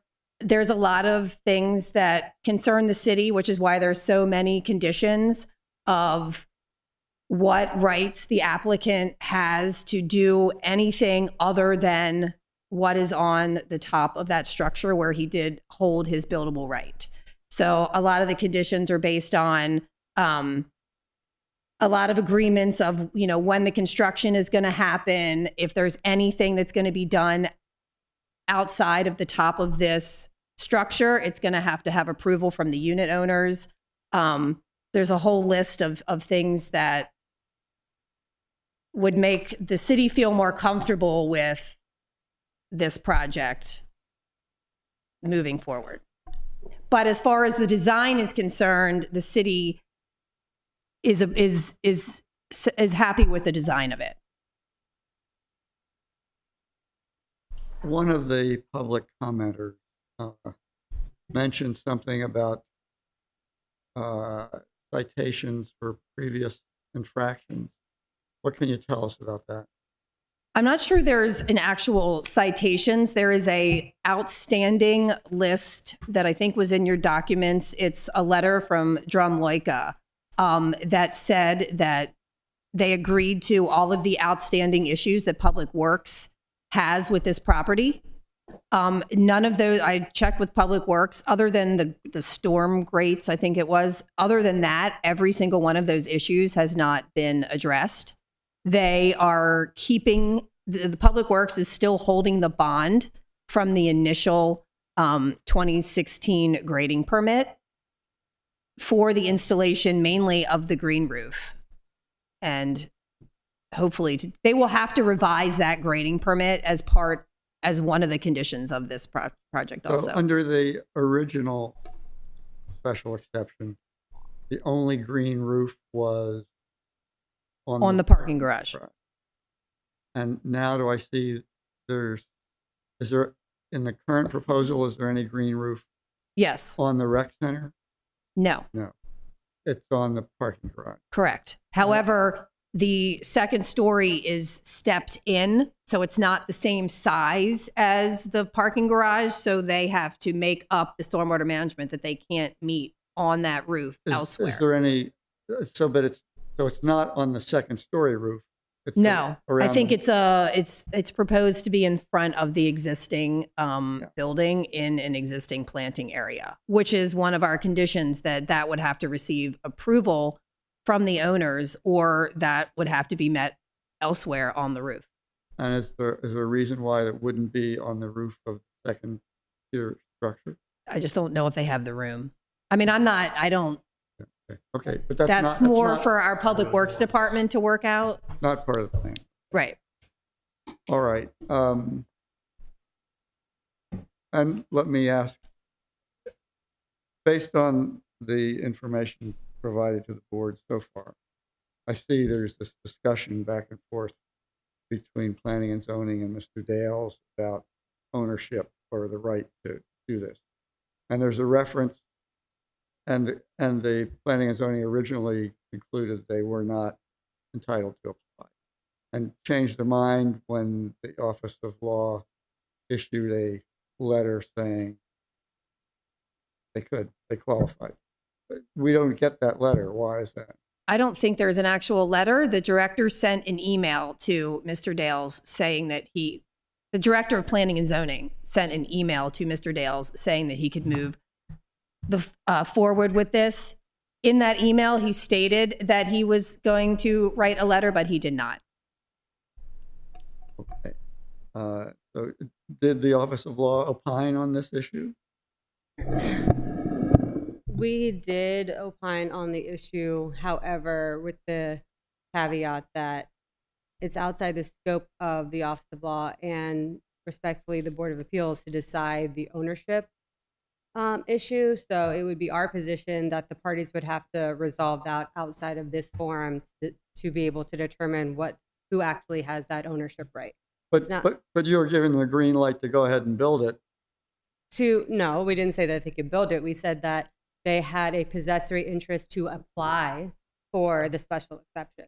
We didn't say anything about who is the actual owner. We did not opine on that specifically.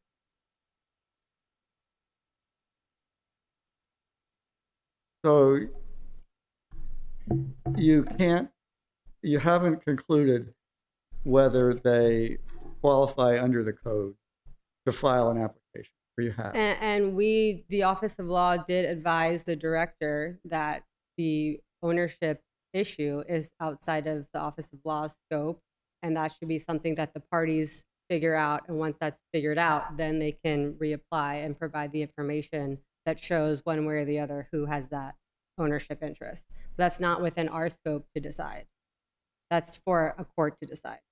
And so the directors decided to go ahead and move the application, punt the application to the board. Yes.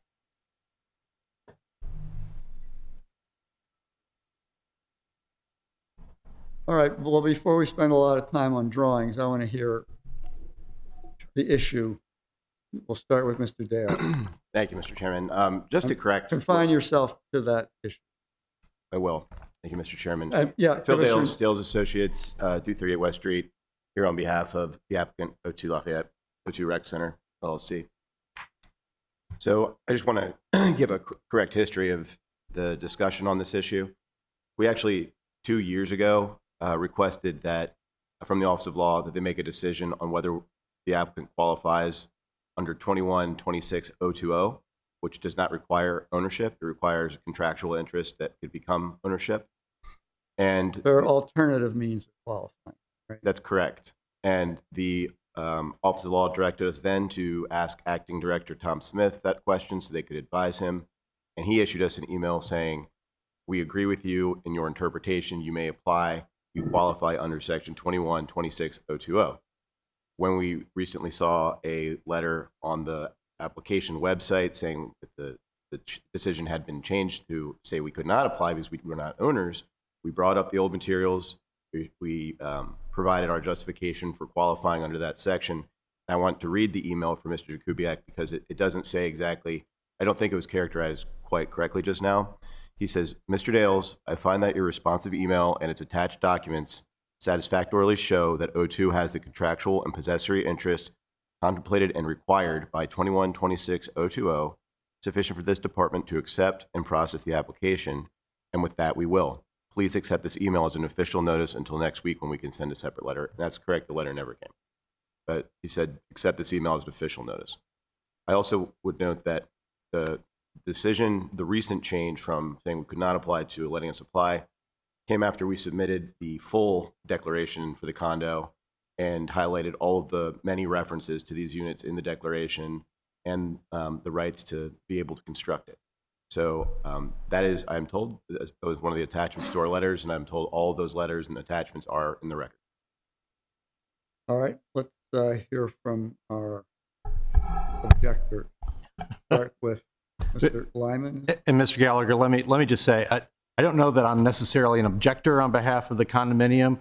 I'm here more to ensure that the board understands, I think, the wise conditions that Ms. Burke made reference to in her staff report, and to ensure that the board considers those if it were to consider this application further. I'd be happy to explain and go into some of the history of what's happened here. I don't know that's required. What's happened is essentially the condominium was built out. 7 units in the condo were built. They were all sold to unit owners. Under the bylaws that are recorded in the land records, once all of the units, actually once more than 50% of the units were sold, the condominium board had to constitute under the Condominium Act.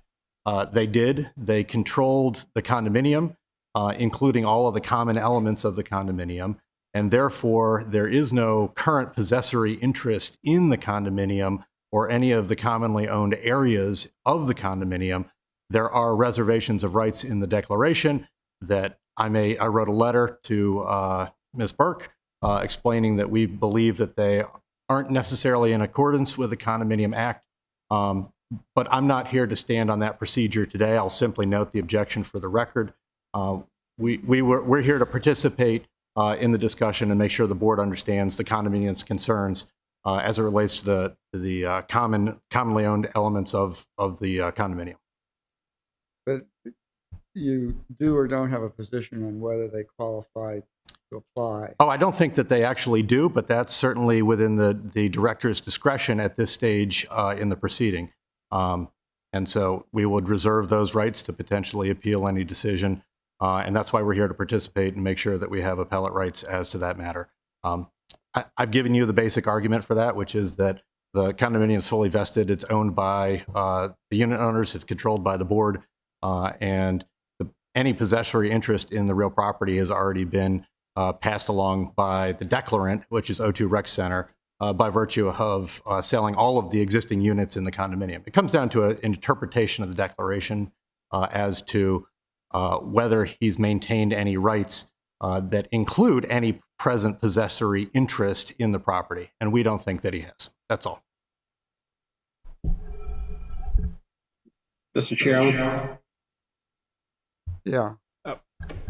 As far as, if I may, just before we get too far down the road here, first a question for the Office of Law that I have before we go here. And now that I've heard from Mr. Dales, Mr. Lyman, it seems to me, and I've been out of law school a long time, it seems to me that if there's going to be rather extensive conditions placed upon whoever develops this project, it has to be enforceable.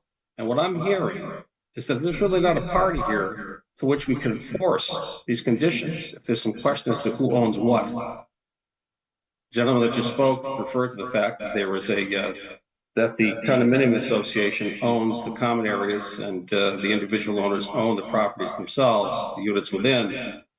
And it seems unclear that the applicant has is at least showing to me that there is a clear right of possession that allows them to develop and live by any conditions that are placed upon that development. So I'd be happy to hear how you can clarify that for me before we go any further. Mr. Walsh, I think part of that discussion should be someone reading the code section that governs who can be an applicant. If I may do that. Go ahead. A person having a freehold interest in land or a possessory interest entitled to exclusive possession or a contractual interest which may become a freehold interest or an exclusive possessory interest. I don't think the declaration for the condo could be any clearer that right and that contractual interest. And doesn't that go on to say specifically enforceable? In which is specifically enforceable, may file an application to use land for one or more special exceptions provided in the zoning code. The declaration is abundantly clear that we have that enforceable right. Is the declaration a contract? The declaration creates a contractual interest, and it is referenced in every single deed for all of the units. So everyone who signed a deed accepted the terms of the declaration. Do the usual conditions for contracts apply, consideration? And yeah, those part of the deed when people bought their units. So that the consideration was pretty clear on both sides. That they're buying everything that was set forth in the deed and declaration, along with the home for the price that they paid, and that price was set in part by Mr. O'Hare and his partners. Didn't some people buy before the declarations were filed? I think one unit. No. Well, it looked to me from the date document. No, the declaration was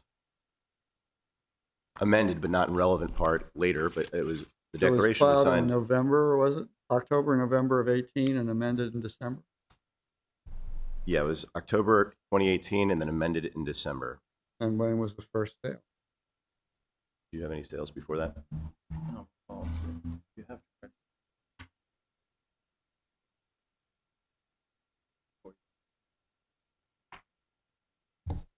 Okay.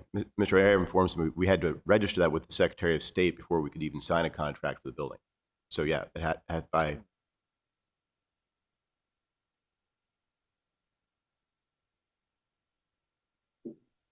Right. So the declaration and bylaws are part of the purchase contract, and that couldn't have been executed until we registered the declaration with the Secretary of State. Mr. Ketterer?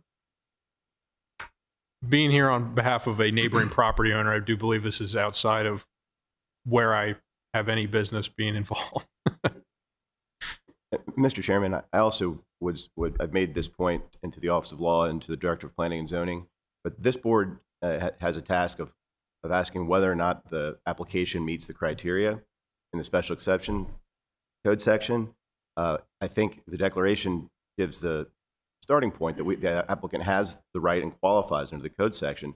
Any theory that there's that there's a problem with that ownership or that the declaration is in any way deficient on that point would have to be brought in a declaratory judgment action in court, and to show that we don't have that action. I mean, we don't have that right. So those would be separate and outside of the Board of Appeals jurisdiction, which is not to decide private rights between private property owners.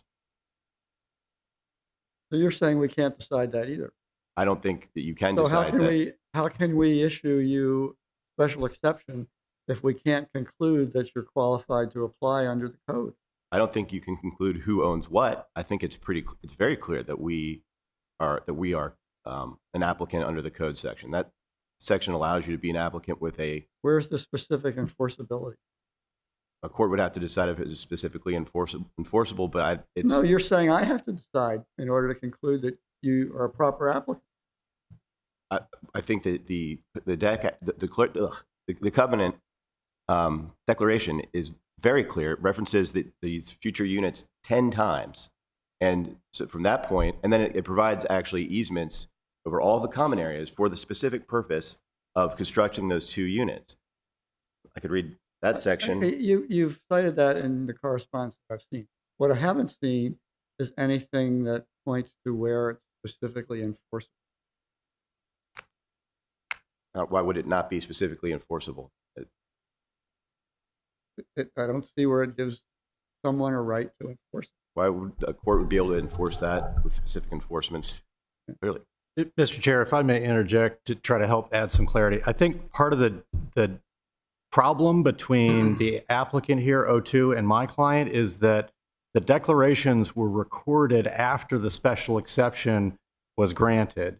And this is the 2016 003. I believe there are 2 current board members who are in on that decision in order to grant that special exception. And the declarations, frankly, do not anticipate or comply with that special exception.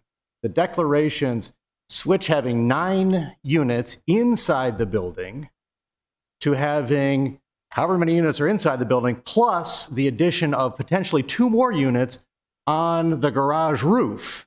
And so that's what the declarations that were recorded in 2018 say, which is about a year and a half removed from this board's decision in July of 2016. And that's where we generate this problem about specific enforceability, because there is no special exception that's approved for any units on top of the garage, which is why we're here, because they would need a major redesign of all of the factors that need to go into a special exception. And so I think that's where the issue lies in the disagreement potentially between the developer. The developer said, well, I'm going to change my design. I'm not going to put 9 units inside the rec center. I'm going to put 7 inside the rec center, but I got approved for 9 units at this location. I'm going to change my declarations, and I'm going to write these declarations. I'm going to record them, and I'm not going to go back at that time to get a different special exception. I'm going to stretch this process out and go back at the appropriate time, whatever that may be, to try to build Unit 8. And that's frankly what's created a lot of tension between the council and O2 is because we're here, it's almost 9 years from that original special exception. The units were largely finished and they were sold in 2018 through 2019, right before COVID. And then we've been going through various discussions and iterations of, well, what rights does the developer have? And what discussions and contracts can we write to try to get to a point where this application is appropriate? And we've had those discussions. We don't have an agreement. And that's why the conditions in the staff report, I think, are really crucial if the board decides it wants to go forward on this, because there are serious issues relating to stormwater management on the property, potential easement, construction, logistics, all of the various factors I'll talk about in more detail at the appropriate time. But I think that that's just what I wanted to highlight for the board, is that the declarant who recorded declarations that are not entirely consistent with the special exception that was granted in 2016. Mr. Chairman, I would just like to comment really quick. I went through all of these papers very, very carefully, and I walked away with that very exact question in my mind. The timing of the special exception, what was approved, and now what's before us. So, Mr. give me, Chairman, Tim or Jessica, why didn't building something other than what was in the plans attached to the original special exception, why didn't that invalidate the special exception?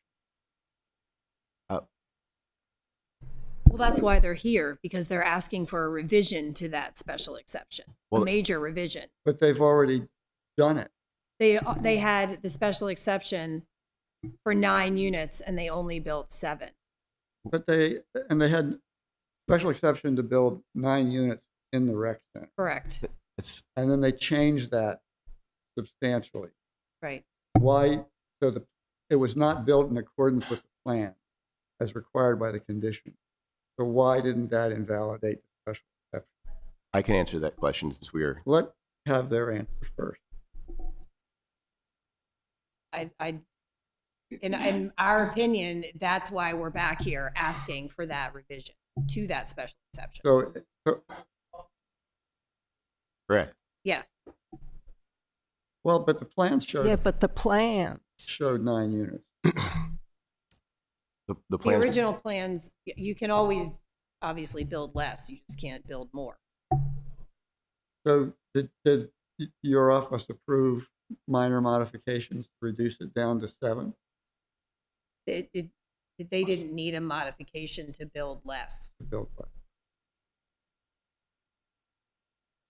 because the building, the building stayed the same. Chris, you're right. The volume of the 7 is equal to what the volume of the 9 would have. Right. Right. So 7. Okay.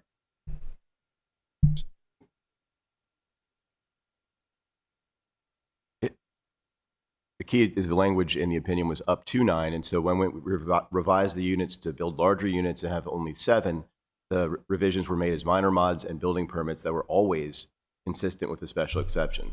We never did any, this project has always been compliant with the opinion from this board approving the special exception. And now we're here to do something different, which is why we need a major mod. And we're not referencing the 9 units that were previously approved as justification for what we're asking for now. We're saying that we chose at the time to build 7. We want to build an 8th now. It's allowed under the zoning regulations. So we're here asking to modify the approval and the plans associated with it. I also wanted to address Mr. Walsh's concern about enforceability. I don't think there's any question about that either. O2 is the applicant. O2 will be the developer and construct the unit. The conditions that are placed on this approval will unquestionably be enforceable against O2. I don't know why there'd be any reason that they would not be. It's kind of like a zombie right arising up out of nowhere. Well, they were preserved with that purpose so that we could construct this unit. In fact, all of the unit owners were informed at the time of purchase that the units on top of the garage would be built. It was in their deeds. It was always known that at some point we were going to seek this approval to build that 8th unit. Or in fact, at the time, Yeah, 8th or 9th. I'm not saying that the buyers weren't aware it could. I'm just, my concern for my colleague is with us proceeding to a decision on an application where it's not clear to me that they've established qualification to apply, and the government, the city takes no position. So they can't The city apply, did. and they're not sure that we can either. They can't decide. The city did take a position. It did. That's what you say, but they didn't issue the letter, and I heard what the representative of the Office of Law said tonight. The email here says, I find your responsive email and its attached documents satisfactorily show that O2 has a contractual and possessory interest contemplated and required by 2126.020, the governing section. That's part of the story. So the special exception granted or denied stays with the property independent of ownership or trust, if we hear the case, right? Whether or not, if through the course of our business here, they leave with whoever they is, in this case, leaves with a special exception approval, I think one of the other attorneys referenced that it would, if the condo owners still feel that they would have to take other civil action to prevent the construction from happening, independent of the property having a special exception. So our problem is that this council has indicated to us that what is within the four corners of the declaration that Mr. Dales very correctly characterized is nullified, if I understand correctly, that your position, the board's position, your board position is that it's nullified by the sale of the units. Did I understand that correctly? That's a slight oversimplification of what is undoubtedly But a complex legal argument. But basically, once the units are sold, the power to control the common area vests in the Council of Unit Owners under the Condo Act. Because of that, we also don't believe that the description of the addition of condominiums to a further development of the condo is adequately described in the declarations at the time the declarations were recorded in 2018, which might have included, for example, a drawing or a plan that described this particular building on top of the parking garage. The declarations contain only cursory descriptions of that. So that is, I mean, frankly, Mr. Dales and I agree about that. That's probably for a judge to decide. I understand the board's concern here is that perhaps the applicants need their declaratory judgment before they get the board services, and deliberation about this application. I don't know the answer to that question. We've taken the position that the declarations don't adequately describe the expansion of the condo. And my clients are not interested in getting a declaratory judgment about that.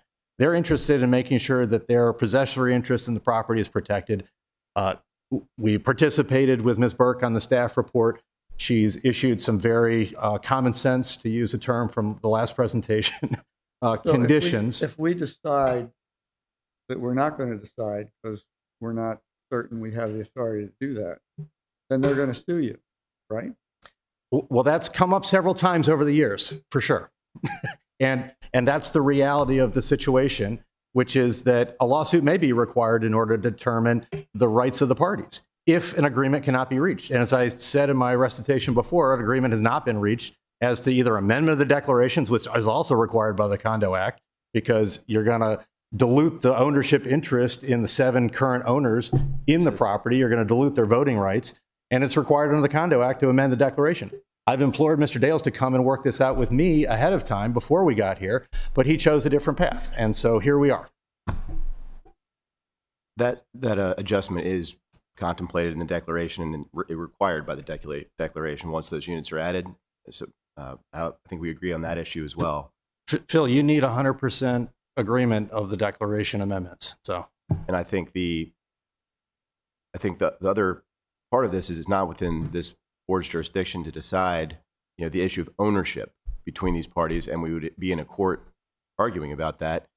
We feel that the unit owners, if they're going to take this position about the very clear agreements that they've entered into, should be the ones filing the deck action. They should be the ones seeking an injunction to prevent construction if we can get an approval here.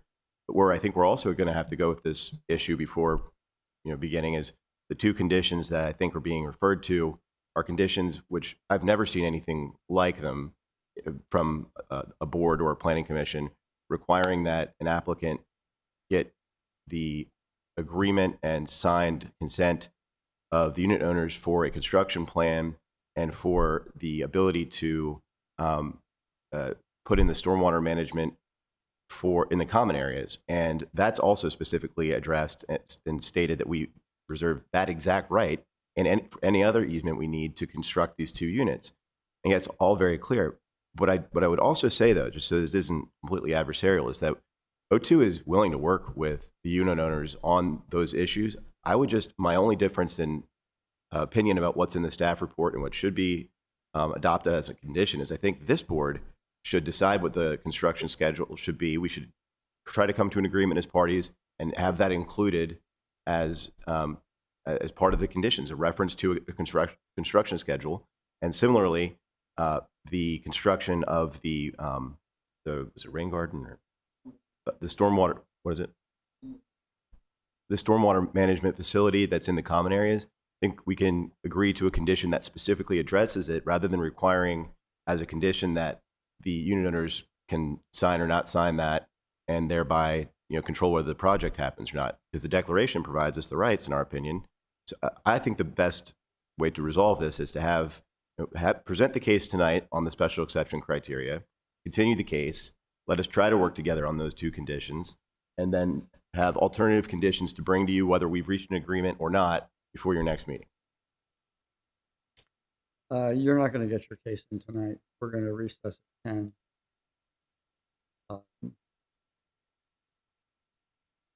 Well, let me open the discussion among my colleagues. The one approach that occurs to me, well, there are 2 ways to go. One would be to say that if the Office of Law doesn't have the confidence to say these are proper applicants, I'm not ready to say they are either. So we'll effectively give summary judgment against the applicant, but they haven't demonstrated the capacity to apply. The other is, and I think we'd only hear from Mr. Dales, but anyone can chime in, is to give Mr. Dales some period of time to submit something to us that puts aside whatever Tom Smith. We want to know the law on your theory of possessory interest and enforceability, and then make a decision on whether we forward after we get that. Mr. Chair, I worry that we have a lot of legal theories flying around right now. We have transactional contract theory. We've got property ownership theory. Yeah. We've got code. I worry very much that we are not the appropriate forum to have this question answered. So you're ready to take fork one. I just don't feel comfortable moving forward despite the email from the director. I mirror your comment about the Office of Law's position. I just don't Christian? feel comfortable. I'm confident in the board's experience and judgment to hear a special exception application, right? That stands alone, independent of all. We heard this one 9 years ago. I remember it well.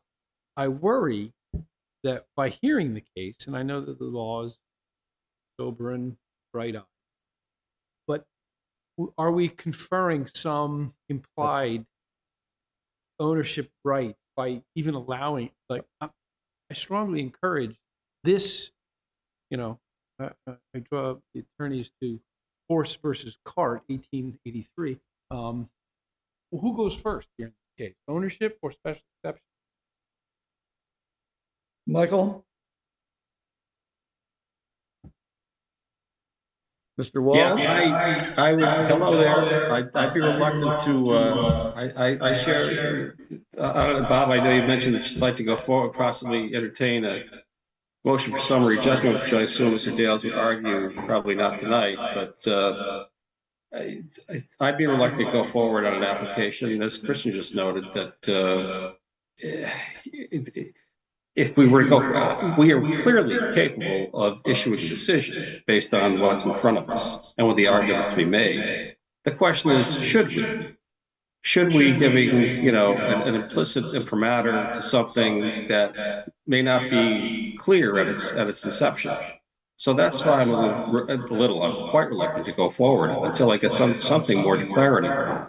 That issues that this is one thing that has happened that is pretty obvious is that the condominiums were sold since that special exception was approved. And you now have other owners that are involved in this, not just the original developer. So there are other property rights invoked that are involved here. So while this developer may have developed this property previously, once under condominium law, that transferred the individual units in the common areas to the condominium owners. That makes a different ownership scale. And I could open to be convinced that 21, 26, 20, that it may become a freehold interest. But I'm not convinced right now, and I'd be reluctant to go forward. Mr. Chairman, you'd asked me about Fork 2. I just want to respond on that as you discuss this. I think one salient point about this issue in the email we received from Director Jakubiak is that it does say that there's a letter coming, and we never received that letter. Presumably, that letter would have added some clarity to why they've taken the position that we qualify under the applicable section. I am more than happy to provide legal analysis on this issue and deliver it to you when we reconvene, but I would also, in that interim, request that Director Jakubiak provide the letter he referenced. And I would also just note that the Office of Law has told us repeatedly that when we ask them a question, the question really needs to be through their client, and then they'll advise their client, and their client will issue it. So I don't think the Office of Law is necessarily going to give us something between now and then, but I do think Director Jakubiak would, and I certainly can. Mr. Hector, any thoughts? Mr. Ramsden? I think I may be a little unique in my opinion in that, so a couple issues at play here. Mr. Walsh, discussed the fact that the units have been sold, and they have, but I think what we're contemplating here is not a question of ownership, it's a question of possessory interest. And Mr. Chair, you noted that it's like a zombie coming back from the dead, and with this decision-making rights, reminds me of the Supreme Court pulled that hand of presidents past coming back. But what ultimately we're talking about is the phased development. And I think Mr. Zazali has been part of plenty of those in hit construction, where the sale or really more specifically a transfer of ownership rights does not directly impact the developer's interest, or better, in this case, more specifically, his criteria by which he is determined to be a valid applicant. And so the Office of Law, I like Mr. Dale just said, they're there to advise the client. They're not there to provide a complete legal analysis that will take the place of a judgment from a judge. So when Director Jakubiak opines on the matter and says that he meets the criteria of applicability, we have a mayor-appointed, city council-confirmed individual. This is not a flippant determination of applicability, and in my view, his decision holds a lot of weight.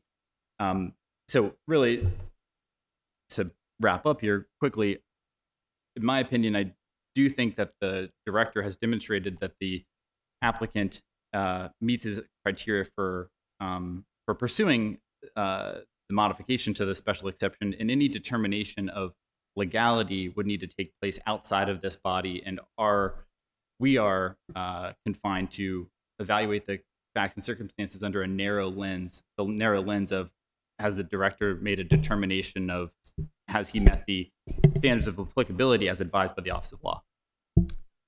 Yeah, I would be more likely to agree with you if the director, supported by the Office of Law, was willing to give us a reasoned discussion. And we're not getting that. I would also wholeheartedly embrace that opinion of the planning director. in an undisputed case. If the applicant came in and said, "You're right, I have retained a phase development right, and I'm now exercising that right. I'm here to apply for a permit, and here is my paperwork that allows me to apply for that permit." Great, ordinary business. We love it. However, in this case, it's disputed, and I don't think the planning director has the authority to make that determination in that case. He says, I've accepted your paperwork. However, it is now disputed. It is now out of my hand, and it should go to the next step to determine the validity of the claim to development rights. I would agree with Mr. Zazali. And Mr. Chairman, you said earlier that we're asking you to apply that code section and decide whether we qualify as applicants. I would agree that that is now in your hands. Frankly, though, we thought this issue had been settled, and we did not expect it to come up at this level tonight. And so I would request that the board entertain a motion for a continuance to let us get the letter the director references and didn't provide, and to allow us to provide greater legal analysis on that code section as it applies to the declaration. I think that would be appropriate. That's what we'll do. So we're going. Then we may be right here again, but we might move forward. We'll give you 30 days. And if counsel for any of the other parties would like to be heard on that, you want to submit at the same time? Do you want time to reply to what they submit? What do you want to do? I'd appreciate 7 days after their submission to reply, if that's acceptable to the board. And if the planning director or the Office of Law would like to supplement what they've had to say, would be most welcome. So there we are. There are people from the public who came with the intent of providing comments tonight. Do we have anyone like that in the audience? So let me give you an option, sir. We don't know how this case is going to unfold. Typically, we invite the public to make their comments after we've seen the presentation from all the parties on the merits of the case, so that you've seen it too and you can comment on that. Or we also will give you the opportunity, if you'd rather say what you have to say now and not have to worry about coming back another time, you can do that.